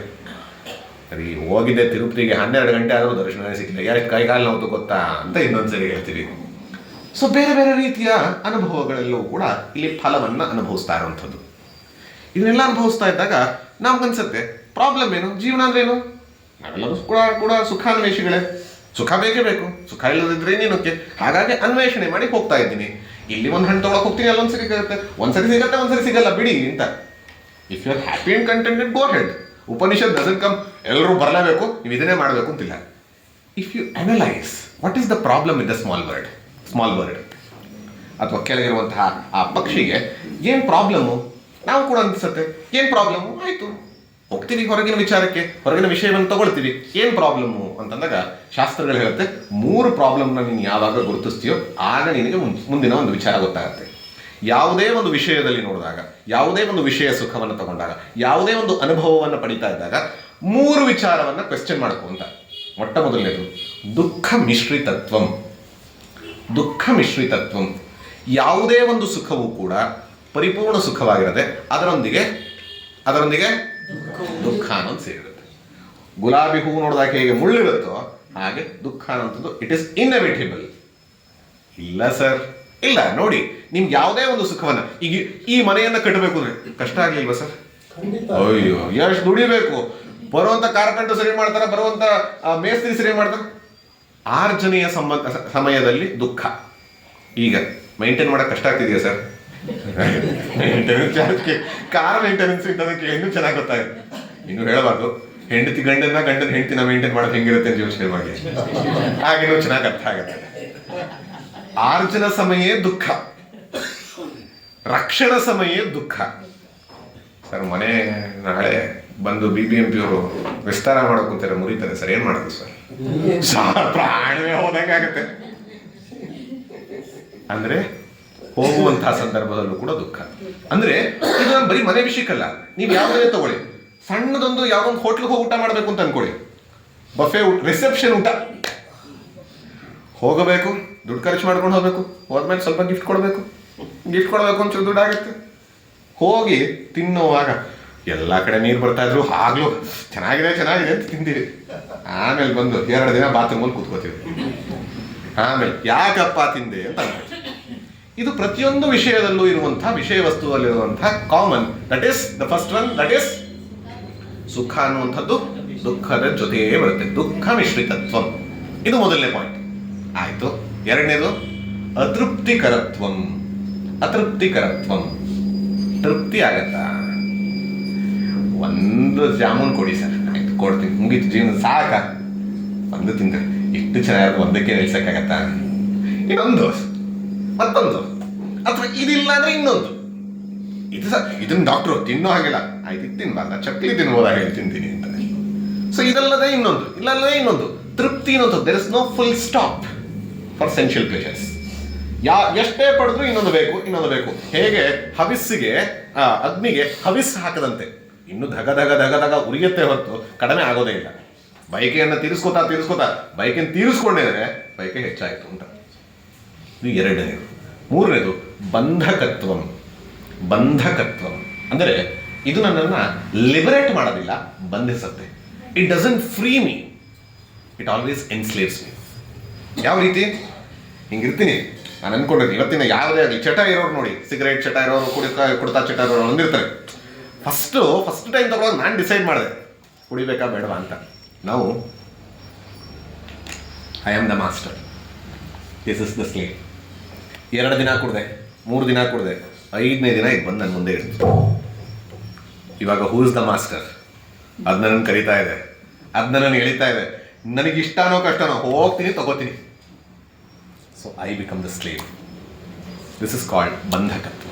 This enslaves me. ಮನಸ್ಸು ಅನ್ನುವಂಥದ್ದು ನನ್ನ ದಾಸನಾಗಿರಬೇಕು, ನಾನು ಮನಸ್ಸಿನ ದಾಸನಾಗ್ತೀನಿ, ನಾನು ಇಂದ್ರಿಯಗಳಿಗೆ ದಾಸನಾಗ್ತೀನಿ. ಹೀಗಾಗಿ ಈ 3 ದೋಷಗಳನ್ನು ಯಾರು ಕಾಣ್ತಾರೋ, ಕಾಣುವವರೆಗೂ ಅವರು ಕೆಳಗಿನ ಪಕ್ಷಿಯಂತೆ ಎಲ್ಲ ರೀತಿಯ ಹಣ್ಣುಗಳನ್ನ ತಿಂತಾ ಅದು ಖುಷಿ ಇರ್ಬೋದು, ದುಃಖ ಇರ್ಬೋದು. ಇವತ್ತು ಯಾರು ಕೇಳಿ, ವೇದಾಂತಕ್ಕೆ ಎಲ್ಲರೂ ಬಂದಿದ್ದಾರೆ, ಇಷ್ಟೆಲ್ಲ ಪ್ರಯತ್ನ ಪಟ್ಟು ಬಂದಿದ್ದು ಇಷ್ಟು ಜನ, ಪುಣ್ಯ ಇಷ್ಟು ಜನ ಬಂದಿದ್ದಾರೆ. ಎಷ್ಟು ಕಡೆ ಪಾಪ 5 ಜನ 7 ಜನ, ಯಾಕೆ? ಅಲ್ಲ ಕುಡ್ಕೊಂಡು ಇನ್ನು ತಿನ್ಕೊಂಡು ಆರಾಮಾಗಿ ಇದು ಅದು ಎಕ್ಸ್ಪೀರಿಯನ್ಸ್ ಇದ್ರೆ. If you are like this, ಇಷ್ಟೇ ಇದ್ರೆ ನೀವು ಅಲ್ಲೇ ಸ್ಟಾಪ್. ಆದರೆ ಯಾವಾಗ ಇದರಲ್ಲಿ ಈ 3 ದೋಷವನ್ನ, ಯಾವ 3? ಮೊದಲನೇದು ಸುಖ ಮತ್ತು ದುಃಖ ಸೇರಿರುತ್ತೆ, ದುಃಖ ಮಿಶ್ರಿತತ್ವಂ. ಎರಡನೇದು ಅತೃಪ್ತಿ, ತೃಪ್ತಿ ಅನ್ನೋದೊಂದು ಕಂಟೆಂಟ್ಮೆಂಟ್ ಅನ್ನೋದಕ್ಕೆ ಬರೋದಕ್ಕೆ ಸಾಧ್ಯವೇ ಇಲ್ಲ. ಮೂರನೇದು ಬಂಧಕತ್ವ. ಈ 3ನ್ನ ತಿಳಿತಾರೋ ಆಗ ಒಬ್ಬ ಸಾಧಕನ ಜೀವನ ಶುರುವಾಗುತ್ತೆ. ಹೆಂಗೆ ಅಂತಂದ್ರೆ, ನಮಗೆಲ್ಲರಿಗೂ ಗೊತ್ತಿರುವಂತಹ ಒಬ್ಬ ಪುರುಷನ ಕಥೆ. ಚಿಕ್ಕ ವಯಸ್ಸಿನಲ್ಲೇ ಅವ್ರ ಅಪ್ಪನಿಗೆ ಹೇಳಿದ್ರು, ಇವನು ಒಬ್ಬ ದೊಡ್ಡ ಮಹಾರಾಜನಾಗ್ತಾನೆ, ಇಲ್ಲ ಒಬ್ಬ ದೊಡ್ಡ ಮನೆ ಬಿಟ್ಟು ಹೊರಟ್ಬಿಡ್ತಾನೆ ಅಂತ. ಅವರ ಅಪ್ಪ ತೀರ್ಮಾನ ಮಾಡಿದ್ರು, ಮನೆ ಬಿಟ್ಟಂತೂ ಕಳಿಸಲ್ಲ, ರಾಜ ಆಗಬೇಕು ಅಂತ ಹೇಳಿ ಅರಮನೆಯನ್ನು ಬಿಟ್ಟೇ ಹೊರಗೆ ಕಳಿಸ್ತಾ ಇರಲಿಲ್ಲ. ಎಷ್ಟರ ಮಟ್ಟಿಗಾಗಿದ್ದಂದ್ರೆ, ಹೊರಗಿನ ಏನು ಗೊತ್ತಿಲ್ಲ, ಕಷ್ಟ ಇಷ್ಟ ಏನು ಗೊತ್ತಿಲ್ಲ, ಬೆಳೀತಾ ಮದುವೆನೂ ಅರಮನೆ ಒಳಗೆ ಆಯ್ತು, ಬೆಳೀತಾ ಮಗುನೂ ಆಯ್ತು. ಒಂದು ದಿನ ಸಂಜೆ ವಿಹಾರಕ್ಕೆ ಅಂತ ಹೇಳಿ ಒಬ್ಬ ಸಾರಥಿಯ ಜೊತೆ ಹೋದ. ಅಲ್ಲಿ ಹೋಗ್ತಾ 4 ಸೀನ್ಗಳನ್ನ ನೋಡ್ತಾನೆ, 4 ದೃಶ್ಯಗಳನ್ನ ನೋಡ್ತಾನೆ. ಮೊದಲನೇ ದೃಶ್ಯ ಹೇಳುತ್ತೆ, ಒಬ್ಬ ವಯಸ್ಸಾದಂತಹ, ಮುಖ ಎಲ್ಲ ಸುಕ್ಕುಗಟ್ಟಿರುವಂತಹ, ತಲೆ ಕೂದಲು ಬೆಳಗಾಗಿದೆ ಅಥವಾ ತಲೆ ಕೂದಲೆಲ್ಲ ಹೋಗಿರುವಂತಹ, ಬಗ್ಗಿರುವಂತಹ ವ್ಯಕ್ತಿಯನ್ನು ನೋಡಿ ಕೋಲ್ ಹಿಡ್ಕೊಂಡು ನಡ್ಕೊಂಡು ಹೋಗ್ತಾ ಇರೋದು ನೋಡಿ ಅವನಂತಾನೆ, ಏನಿದು ಹೀಗಿದೆ ಅಂತ. ಸಾರಥಿ ಅಂತಾನೆ, ಇದೇನು ಅಂತ ಗೊತ್ತಿಲ್ವಾ? ವೃದ್ಧಾಪ್ಯ ಗೊತ್ತಿಲ್ವಾ ನಿಂಗೆ? ವೃದ್ಧಾಪ್ಯ ಬಂದಾಗ ಕೂರೋದು ಹೇಳೋದು ಕೂಡ ಒಂದು ದೊಡ್ಡ ಪ್ರಾಜೆಕ್ಟೇ. ಮಂಡಿ ನೋವು, ಬೆನ್ನು ನೋವು, ಇದೆಲ್ಲವೂ ಕೂಡ ಅಲ್ಲಿರಲ್ಲ, ಇದೆಲ್ಲ ಕಷ್ಟ ಆಗ್ತಾ ಹೋಗುತ್ತೆ. ಅಯ್ಯೋ, ಈ ಥರ ಪ್ರಾಬ್ಲಮ್ ಅನುಭವಿಸ್ತಾರ ಅಂತ. ಆಗ ಅವ್ರು ಅನುಭವಿಸೋದಲ್ಲ, ನೀನು ಅನುಭವಿಸ್ತೀಯ ಮುಂದೆ. ಅಯ್ಯೋ, ನನಗೂ ಬರುತ್ತಾ ಇದು. ಓಕೆ, ಇನ್ನೊಂದು ಸ್ವಲ್ಪ ಮುಂದೆ ಹೋದ. ಅಲ್ಲಿ ಒಬ್ಬ ಗೂರಲ್ ಥರ ಕೆಮ್ಕೊಂಡು ಕಕ್ತಾ ಇದ್ದ. ಒಂಥರ ನೋಡಿದ ತಕ್ಷಣ ಅನಿಸ್ತು, ಅಯ್ಯೋ ಏನಕ್ಕೆ, ಯಾಕಿಷ್ಟು ಕಷ್ಟಪಡ್ತಾ ಇದ್ದಾರೆ. ಇದಕ್ಕೇನಂತಾರೆ ಅಂದರೆ ರೋಗ ಅಂತಾರೆ, ವ್ಯಾಧಿ ಅಂತಾರೆ. ಈ ವ್ಯಾಧಿ ಬಂದರೆ ತಿಂದು ಬಿಡುತ್ತೆ, ಏನೂ ಅನುಭವಿಸೋಕ್ಕಾಗಲ್ಲ, ಕಷ್ಟನೇ ಪೂರ್ತಿ ಅಂತ. ಅಯ್ಯೋ ಪಾಪ ಅಂತ. ರಾಜ, ನಿನಗೂ ಬರ್ಬೋದು ಮುಂದೆ ಅಂತ. ಅಯ್ಯೋ ನನಗೂ ಬರುತ್ತಾ ಅಂತ. 3ನೇ ಹಿಂಗೆ ಹೋಗ್ತಾ ಇದ್ದಾರೆ, ಇವ್ರು ಈ ಕಡೆ ಹೋಗ್ತಾ ಇದ್ದಾರೆ, ಆ ಕಡೆ ಇನ್ನೊಂದು ಬರ್ತಾ ಇದೆ. ಇವು ಸಾರಥಿಯಾಗಿ ರಥದಲ್ಲಿ ಹೋಗ್ತಾ ಇದ್ದಾರೆ, ಆ ಕಡೆ 4 ಜನ ಹೊತ್ಕೊಂಡ್ ಬರ್ತಾ ಇದ್ದಾರೆ. ಏನಪ್ಪ ಇದು, ಯಾಕೆ ಹಿಂಗೆ ಮಲ್ಕೊಂಡು ಹೋಗ್ತಾ ಇದಾರೆ? ಇದೇ ಗೊತ್ತಿಲ್ಲ ನಿಂಗೆ ಇಷ್ಟು ದಿನ ಆದ್ರೂ. ಏನದು ಅಂದ್ರೆ ಸಾವು ಅಂತ. ಚಟ್ಟದ ಮೇಲೆ ಕೂರಿಸ್ಕೊಂಡು ಹೋಗ್ತಾ ಇದ್ದಾರೆ. ಸಾವ ಅಂದ್ರೆ ಅರ್ಥ ವ್ಯಕ್ತಿ ಇಲ್ಲ ಅಂದ್ರೆ ಅವನ ಜೊತೆ ಇದ್ದವ್ರಿಗೆಲ್ಲ ಬಿಟ್ಟು ಹೋದ್ನ, ಅವ್ನಿಗೆ ಯಾರೂ ಇಲ್ವಾ? ಯಾರೂ ಇಲ್ಲ. ಮತ್ತೆ ಇದು ನನಗೂ ಬರುತ್ತಾರೆ ಅನ್ಕೊಂಡ, ಏನಿದು ಎಲ್ಲರಿಗೂ ಬರುತ್ತಂತ. ಇಷ್ಟೆಲ್ಲ ನೋಡ್ತಾ ಅಲ್ಲೂ ದೂರದಲ್ಲಿ ನೋಡ್ತಾರೆ ಒಬ್ಬ ಸನ್ಯಾಸಿ ಹಸನ್ಮುಖನಾಗಿ ಇದೆಲ್ಲದರ ಮಧ್ಯೆ ಏನೇನಾಗ್ತಾ ಇದ್ರು ಕೂಡ ಪರಿಪೂರ್ಣತೆಯನ್ನು ತನ್ನಲ್ಲೇ ಕಂಡುಕೊಂಡು ಖುಷಿಯಾಗುತ್ತೆ. ಇವ್ರು ಯಾರು ಅಂತಂದಾಗ ತನ್ನನ್ನು ತಾನು ಯಾರು ತಿಳಿದಿದ್ದಾರೋ ಅಂತ ಅವನು ಅನ್ಕೋತಾನೆ, ಓ ನಾನು ಬದಲಾಗಬೇಕು. ಎಲ್ಲರಿಗೂ ಬರುವಂತಹ ಕಷ್ಟವನ್ನ ದುಃಖವನ್ನು ನೋಡಿ ಸರ್ವಂ ದುಃಖಮಯಂ ಜಗತ್ ಅಂತ ಹೇಳಿದಂತಹ ಯಾರಿದು? ಸಿದ್ಧಾರ್ಥ ಗೌತಮ ಬುದ್ಧನಾಗಿದ್ದು ನಮ್ಗೆ ಅನ್ಸತ್ತಲ್ವಾ, ಬುದ್ಧ ವೇದ ವಿರುದ್ಧವಾಗಿ ಹೋದ, ಉಪನಿಷತ್ತಿನ ವಿರುದ್ಧವಾಗಿ ಹೋದ ಅಂತ. ಅದರ ಇನ್ಸ್ಪಿರೇಷನ್ ಆಗಿರೋದೇ ವೇದ ಮತ್ತು ಉಪನಿಷತ್ತಿನಿಂದ. ಭಗವದ್ಗೀತೆಯ ಸಾರ ಅಂತ ನೀವು ಮಧ್ಯಾಹ್ನ ಕೇಳ್ತೀರ, ಅವ್ರು ಹೇಳಬಹುದು ಜನ್ಮ ಮೃತ್ಯು ಜರ ವ್ಯಾಧಿ, ಹೇಳಿ ಮಜರಾಗಿ, ದುಃಖ ದೋಷಾನುದರ್ಶನಂ. ಅಧ್ಯಾತ್ಮ ಸಾಧನೆಯ ಮೊದಲನೇ ಹಂತ ಅಂದ್ರೆ ಜನ್ಮ ಮೃತ್ಯು ಜರ ವ್ಯಾಧಿ. ಇದರಲ್ಲಿ ದುಃಖವನ್ನ ಯಾರು ನೋಡ್ತಾನೋ, ದೋಷವನ್ನ ಯಾರು ನೋಡ್ತಾನೋ ಅವನಲ್ಲಿ ಈ ಒಂದು ಸಾಧನೆಯ ಒಂದು ಏಳುತ್ತೆ. ಒಂದು ಸಾಧನೆ ಮಾಡಬೇಕು ಅನ್ನುವಂಥದ್ದು ಆ ಏರ್ದಾಗ ಮಾತ್ರ ಬರುವಂಥದ್ದು ಇದು. ಹಾಗಾಗಿ ಈ ಮೂರನ್ನು ನೋಡಿದಾಗ ಈ ಹಕ್ಕಿ ಹೀಗೇ ಇರುತ್ತೆ. ಯಾವಾಗ ಒಂದು ಸರಿ ಹಲವಾರು ಜನರಿಗೆ ದುಃಖ ಬಂದಾಗ, ಕಷ್ಟ ಬಂದಾಗ ವೆಂಕಟರಮಣ ಅಂತ ಮೇಲೆ ನೋಡ್ತೀವಿ ನಾವು, ಹಂಗೆ ಆ ಹಕ್ಕಿನೂ ಕೂಡ ಖಾರ ಆದಾಗ ಅಯ್ಯೋ ಖಾರ ಅಂತ ನೋಡುತ್ತೆ. ಅಲ್ಲಿ ಏನ್ ಕಾಣುತ್ತೆ? ಇನ್ನೊಂದು ಹಕ್ಕಿ, ಓಕೆ ಅಂತ. ಅದು ಬರೀ ಕಷ್ಟನೇ ಬರ್ಬೇಕಾ? ಒಬ್ಬೊಬ್ರು ಸುಖ ಇದ್ದು ಚೆನ್ನಾಗಿದ್ದಾಗ್ಲೂ ಕೂಡ ಏನಾಗತ್ತೆ, ಎಲ್ಲ ಇದೆ, ಈಗೇನು ಮಾಡ್ಲಪ್ಪ ತಂದೆ ಅಂತ ನೋಡ್ತಾರೆ. ಕಷ್ಟನೇ ಬರಬೇಕು ಅಂತಿಲ್ಲ, ಬೇರೆಯವ್ರ ಕಷ್ಟ ನೋಡೋದು ಕೂಡ ನಾವು ನೋಡ್ಬೋದು. ಈಗ ಬುದ್ಧನಿಗೆ ಯಾವುದೇ ವೃದ್ಧಾಪ್ಯವೂ ಬಂದಿರಲಿಲ್ಲ, ರೋಗವೂ ಬಂದಿರಲಿಲ್ಲ. ಬೇರೆಯವರ ದುಃಖವನ್ನು ನೋಡಿ, ಬೇರೆಯವರ ಜೀವನಾನುಭವವನ್ನು ನೋಡಿ ತಾನು ಅದನ್ನ ಅನಲೈಸ್ ಮಾಡಿ ವಿವೇಕ ವಿಮರ್ಶೆಯನ್ನು ಮಾಡಿದಾಗ, ಇದೆಲ್ಲ ಇದೆಯಾ, ಹಂಗಾರೆ ಏನು ಅಂತ ಒಂದ್ಸರಿ ಮೇಲೆ ನೋಡಿದಾಗ ಮೇಲೆ ಇನ್ನೊಂದು ಪಕ್ಷಿ ಕಾಣುತ್ತೆ. ಆ ಪಕ್ಷಿ ಎರಡನೇ ಪಕ್ಷಿ, ಹೈಯರ್, ಮೇಲಿನ ಒಂದು ಅತ್ಯಂತ ಉನ್ನತವಾದಂತಹ ರೆಂಬೆಯ ಮೇಲೆ ಕುಳಿತಿರುವಂತಹ ಪಕ್ಷಿ. ಅದು ಏನ್ ಮಾಡ್ತಾ ಇದೆಯಂತೆ? ನೋಡ್ತಾ ತಿಂತಾರೆ, ಅಬ್ಸರ್ವ್ ಮಾಡ್ತಾರೆ. It is witnessing. ಅದನ್ನ ಗಮನಿಸ್ತಾರೆ. ಏನ್ ಗಮನಿಸ್ತಾರೆ? ಏನಾಗ್ತಾ ಇದೆಯೋ ಎಲ್ಲವನ್ನ ಗಮನಿಸ್ತಾರೆ. ಇದು ಇಲ್ಲಿ ಸ್ವೀಟ್ ತಿಂದು ಖುಷಿ ಪಟ್ಟಿದ್ದನ್ನು ಗಮನಿಸ್ತು, ಖಾರ ತಿಂದು ದುಃಖ ಪಟ್ಟಿದ್ದನ್ನು ಗಮನಿಸ್ತು, ಇನ್ನು ಇದು ಏನು ಕಹಿಯನ್ನ ತಿಂದು ಅಂತ ಉಗಿದಿದ್ದನ್ನು ಗಮನಿಸ್ತು. ಪ್ರತಿಯೊಂದನ್ನು ಕೂಡ ಅದು ಗಮನಿಸ್ತಾ ಇದೆ. It is doing nothing. ಮೊದಲನೇದು ಕರ್ತ ಅಂತಂದ್ರೆ ಕಾರ್ಯ ಮಾಡುವಂಥ, ಕರ್ಮ ಮಾಡುವಂಥವನ ಆಗಿ, ತಿಂದು ಭೋಕ್ತಾ ಅನುಭವಿಸೋದು, ಖುಷಿ ಇರ್ಬೋದು ದುಃಖ ಇರಬಹುದು, ಅದನ್ನು ಅನುಭವಿಸ್ತಾ ಇರೋದು. ಆದರೆ ಇದು ಕರ್ತ ಮತ್ತು ಭೋಕ್ತಾನ ನೋಡ್ತಾ ಇರೋದು. So it is just witnessing. That's why it is called as ಅಕರ್ತ ಅಭೋಕ್ತ. ಇದು ಸಂಘದಲ್ಲಿ ಜೋಡಿಸ್ಕೊಂಡಿದೆ. ಇದಕ್ಕೆ ಇಷ್ಟ, ಅದು ಬೇಕು, ಇದು ಬೇಕು, ಇದು ಬೇಕು, ಅದು ಬೇಕು ಅನ್ನುವಂಥ ಬಯಕೆಲಿದೆ. ಇದು ಅಸಂಗ. ಈ ಅಸಂಗದ ಒಂದು ಪಕ್ಷಿ, ಇಲ್ಲಿ ಸಂಘದಿಂದ ಇರುವಂತಹ ಇನ್ನೊಂದು ಪಕ್ಷಿ. ಈಗ ಯಾವಾಗ ಈ ಒಂದು ಪಕ್ಷಿ ಮೇಲೆ ನೋಡುತ್ತೋ ಆಗ ಅಧ್ಯಾತ್ಮ ಸಾಧನೆ ಶುರುವಾಯಿತು. ಅಂದ್ರೆ ಪರಮಾತ್ಮ ಇದ್ದಾನೆ ಅಂತನೋ, ಆತ್ಮ ಚೈತನ್ಯ ಅನ್ನೋದು ಇದೆ ಅಂತನೋ ಯಾವಾಗ ಒಂದು ರೆಕಗ್ನೈಸ್ ಮಾಡ್ತೀವಿ, ದೆನ್ ದ ಜರ್ನಿ ಸ್ಟಾರ್ಟ್ಸ್. ಅಲ್ಲಿಂದ ಮುಂದಕ್ಕೆ ಹೋಗ್ತಾ ಏನ್ ಮಾಡ್ತೀವಿ, ಏನ್ ಮಾಡಬೇಕು ಅನ್ನುವಂಥದ್ದನ್ನ ಮುಂದಕ್ಕೆ ಹೇಳ್ತಾ ಹೋಗುತ್ತೆ. ಈಗ ಆ ಯೋಚನೆ ಬಂದ ಮೇಲೆ ಪರಮಾತ್ಮ ಇದ್ದಾನೆ, ಈ ತರ ಸತ್ಸಂಗಗಳು ಬಂದಾಗ ನಿಮ್ಮಲ್ಲೇ ಆನಂದ ಸ್ವರೂಪ ಅಂತೆಲ್ಲ ಕೇಳಿದಾಗ ಈಗ ಯೋಚನೆ ಮಾಡಕ್ ಶುರು ಮಾಡುತ್ತೆ ಆ ಕೆಳಗಿನ ಪಕ್ಷಿ. ನಾವೆಲ್ಲ ಹುಡುಕ್ತಾ ಇರೋದೇನು? ಆನಂದ, ಸುಖ, ಸಂತೋಷ. ಈಗ ಕೇಳ್ತೀನಿ, ಆನಂದ ಎಲ್ಲಿದೆ, ಸುಖ ಎಲ್ಲಿದೆ ಅಂತ. ಸತ್ಸಂಗ ಹೇಳ್ಬಿಟ್ಟಿದ್ರೆ ಸರ್ ನಮ್ಮಲ್ಲೇ ಇದೆ ಅಂತ ಹೇಳ್ಬೇಡಿ. ಹಂಗಂದ್ರೆ ನೀವೇನೋ ಮನೆಗೆ ಹೋಗಂಗಿಲ್ಲ, ಮನೆಗೆ ಹೋದ್ರೆ ಖುಷಿನೂ ಆಗಿಲ್ಲ ನೀವು. ಈಗ ಉದಾಹರಣೆಗೆ ಅನ್ಕೋಣ, ಇದು ಜ್ಯೂಸ್ ಅಂತ ಅನ್ಕೋಣ. ಜ್ಯೂಸ್ ಕುಡಿದ್ರೆ ಖುಷಿ ಆಗುತ್ತಾ? ಇವಾಗ ಮಧ್ಯಾಹ್ನ ನನಗೆ ಗೊತ್ತಿಲ್ಲ ಏನೇನಿದೆ ಊಟದಲ್ಲಿ ಅಂತ, ನಾನೇನೋ ಮೆನು ಹೇಳೋದು ಬೇಡ. ಸೊ ಈ ಜ್ಯೂಸಲ್ಲಿ ಖುಷಿ ಇದೆಯಾ ಇಲ್ವಾ? ಇದೆ ತಾನೆ, ಅದಕ್ಕೆ ನೀವು ಕುಡಿಯೋದು. ಸೊ ನೀವೆಲ್ಲರಿಗೂ ಜ್ಯೂಸ್ ಇಷ್ಟ ಇದೆ ಅಂತ ಭಾವಿಸೋಣ. ಕರೆಕ್ಟಾಗಿ ಅನಲೈಸ್ ಮಾಡಿ ಸತ್ಯ ಆದ್ರೆ ಮಾತ್ರ ಒಪ್ಕೊಳ್ಳಿ, ಸುಮ್ಮನೆ ಒಪ್ಕೋಬೇಕಿಲ್ಲ. ಈಗ ಇದನ್ನ ಕುಡಿದ್ರೆ ಖುಷಿ ಆಗತ್ತಾ ಆಗಲ್ವಾ? ಎಲ್ಲರೂ ಜೋರ ಹೇಳಬೇಕು. ಆಗತ್ತೆ. ಈಗ ತಕ್ಷಣಕ್ಕಾಗತ್ತೆ. ಈಗ ಮೂರಿದೆ ವಿಚಾರ, ಮೂರಲ್ಲಿ ಎಲ್ಲಿದೆ ಸುಖ ಅನ್ನೋದು ನಾವು ನೋಡೋಣ. ಮೂರು ಇದೆ. ಒಂದು ಜ್ಯೂಸ್, ಎರಡನೇದು ಕುಡಿಯುವಂಥದ್ದು, ಮೂರನೇದು ನನ್ನ ಮನಸ್ಸಿಗೆ ಹತ್ರ ಖುಷಿ ಆಗಿದೆ. ಈ ಮೂರಿದೆ. ಈ ಮೂರಲ್ಲಿ ಸುಖ ಎಲ್ಲಿದೆ, ಸಂತೋಷ ಎಲ್ಲಿದೆ, ಆನಂದ ಎಲ್ಲಿದೆ ನೋಡೋಣ. ಇದು ಜ್ಯೂಸ್, ಇದರಲ್ಲಿ ಖುಷಿ ಇದೆಯಾ? ಎಲ್ಲರಿಗೂ ಕೊಡಿ ಸರ್. ನಿಮಗೆ ಅನ್ಕೋತೀನಿ ಜ್ಯೂಸ್ ಇಷ್ಟ ಇಲ್ಲ ಅಂತ ಅನ್ಕೊಂಡ್ಬಿಡಿ ನಾನು ಸರ್. ಸರ್ ಇದ್ರಲ್ಲಿ ಖುಷಿ ಇದೆಯಾ ಸರ್ ನಿಮಗೆ? ಇಲ್ವಂತೆ. ಎಲ್ಲರಿಗೂ ಖುಷಿನಾ? ಇಲ್ಲ. ಆಯಿತು ಸರ್, ಎಲ್ಲರಿಗೂ ಇಲ್ಲ, ನನಗೆ ಮಾತ್ರ ಖುಷಿ ಇದೆ ಸರ್ ಅಂತ ನಾನು ಅನ್ಕೋಣ. ಕುಡೀರಿ ಅಂತೀನಿ, ಕುಡಿತೀರಾ? ಎರಡನೇ ಬಾಟ್ಲು ಕೊಡ್ತೀನಿ, ಕುಡಿತೀರಾ? ಮೂರನೇದು ಕೊಡ್ತೀನಿ, ಸರ್ ಸಾಕು ಸರ್ ಅಂತೀರಾ? 5 ಕೊಟ್ಬಿಟ್ಟು ಕುಡಿದಿ ಅಂದರೆ ವಾಮಿಟ್ ಮಾಡ್ತೀರಾ? ಖುಷಿ ಇತ್ತಾ? ಖುಷಿ ಇದ್ರೆ ಖುಷಿನೇ ಕೊಡಬೇಕಿತ್ತು. ಏನಾಯಿತು? ಹೋಯ್ತು. ಅಥವಾ ಇದರಲ್ಲಿ ಇರಲಿಲ್ಲ, ಹೌದಲ್ವಾ? ಇದಿದ್ರೆ ಎಲ್ಲರಿಗೂ ಸಿಗ್ಬೇಕಾಯ್ತು, ಇದ್ರೆ ಯಾವಾಗಲೂ ಸಿಗ್ಬೇಕಾಯ್ತು. ಹಂಗಾರೆ ಇದರಲ್ಲಿ ಖುಷಿ ಇದೆ. ಮೊದಲು ತೀರ್ಮಾನ ಮಾಡ್ಕೊಳ್ಳಿ, ಜಗತ್ತಲ್ಲಿ ಖುಷಿ ಇಲ್ಲ, ಸಂಬಂಧಗಳ ಖುಷಿ ಇಲ್ಲ, ವಸ್ತುಗಳ ಖುಷಿ ಇಲ್ಲ. Come to work. ನಾನು ಹೇಳ್ತಿರೋದು ಪ್ರವಚನ ಅಲ್ಲ, ಹೌದಲ್ವಾ? ನೀವು ಯೋಚನೆ ಮಾಡಿ, ಹೌದಲ್ವಾ? ಇದು ಈಗ ಅನ್ಕೋಣ, ಸರ್ ನನ್ನ ಗಂಡ ಅಂದರೆ ತುಂಬ ಸರಿ ಸರ್, ಖುಷಿ. ಬೇರೆಯವ್ರನ್ನ ಕೇಳಿ ನಿಮ್ಮ ಗಂಡನ ಬಗ್ಗೆ ಹೇಳ್ತಾರೆ, ನಿಮ್ಮ ಹೆಂಡತಿ ಬಗ್ಗೆ ಹೇಳ್ತಾರೆ, ಎಲ್ಲರಿಗೂ ಒಂದೇ ಥರ ಇರಬೇಕಾಯ್ತಲ್ಲ ಆಗಿದ್ರೆ. ಈಗ ಉದಾಹರಣೆಗೆ ಇದು ಯಾವ ಬಣ್ಣ ಸರ್? ಬೇರೆಯವ್ರಿಗೆ ಯಾವ್ದಾದ್ರು ಬಣ್ಣ ಕಾಣಿಸಿದ್ಯಾ? ವಸ್ತು ಎಲ್ಲರಿಗೂ ಬಿಳಿನೇ ಅದು. ಕಣ್ಣು ದೋಷ ಇದ್ರೆ ಪ್ರಾಬ್ಲಮ್ ಬಿಟ್ರೆ, ಅದರ್ವೈಸ್ ದಿಸ್ ಇಸ್ ವೈಟ್. ಆದರೆ ಖುಷಿ ಅನ್ನೋಂಥದ್ದನ್ನು ಯಾವ್ದ್ರಲ್ಲಿ ನಾವು ನೋಡ್ತಾ ಇದೀವೋ ಎಲ್ಲರಿಗೂ ಆಗತ್ತೆ ಅದು. ವಸ್ತುನೇ ಆಗಲಿ, ವಿಷಯ ಆಗಲಿ ಅಥವಾ ವ್ಯಕ್ತಿನೇ ಆಗಲಿ ಆಗೋದಿಲ್ಲ. ಹಾಗಾದರೆ ವಸ್ತು ಅಥವಾ ವಿಷಯದಲ್ಲಿ ಇಲ್ಲ. ಎರಡನೇದು ತಿನ್ನೋದ್ರಲ್ಲಿದೆ ಸರ್, ಕುಡಿಯೋದ್ರಲ್ಲಿದೆ. ಹೌದಾ? ಕುಡಿಯೋದ್ರಲ್ಲಿದೆ, ಆಯ್ತು ಕುಡೀರಿ. ಕುಡಿತಾನೇ ಇರಿ, ತಿಂತಾನೇ ಇರಿ, ಆಗತ್ತಾ ಖುಷಿ? ಸಾಕು ಅಂತ ಅನ್ಸುತ್ತೆ. ಇವಾಗ ನಿಮಗಿಷ್ಟ ಇರುವಂತಹ ವಸ್ತು ನಿಮ್ಗೆ ತಿನ್ನಬೇಕು ಅಂತ ಅನ್ನಿಸ್ತದೆ. ಮನೇಲಿ ಸಾವಾಗಿದೆ, ಮನೇಲಿ ನೋವಾಗಿದೆ, ತಿನ್ನಬೇಕು ಅನ್ಸುತ್ತೆ, ಖುಷಿ ಕೊಡುತ್ತಾ? ಇಲ್ಲ. ಹಾಗಾದ್ರೆ ತಿನ್ನುವಂಥ ಕ್ರಿಯೆಯಲ್ಲಿದೆಯಾ, ಕರ್ಮದಲ್ಲಿದೆಯಾ? ಖುಷಿ ಇಲ್ಲ. ಯಾವುದೇ ಕರ್ಮದಲ್ಲೂ ಖುಷಿ ಇಲ್ಲ. ಎರಡನೇದು ಹೋಯ್ತು. ಹಂಗಾರೆ method of elimination, option A ಅಲ್ಲ, ಆಪ್ಷನ್ ಬಿ ಅಲ್ಲ. ಹಾಗಾದ್ರೆ ಏನಿರಬೇಕು? ಆಪ್ಷನ್ ಸಿನೇ ಇರೋದು. ನನ್ನ ಮನಸ್ಸಲ್ಲಿ ಖುಷಿ ಇದ್ರೆ ನಾನು ಯಾಕೆ ಹುಡುಕೊಳ್ಳೋದೆ?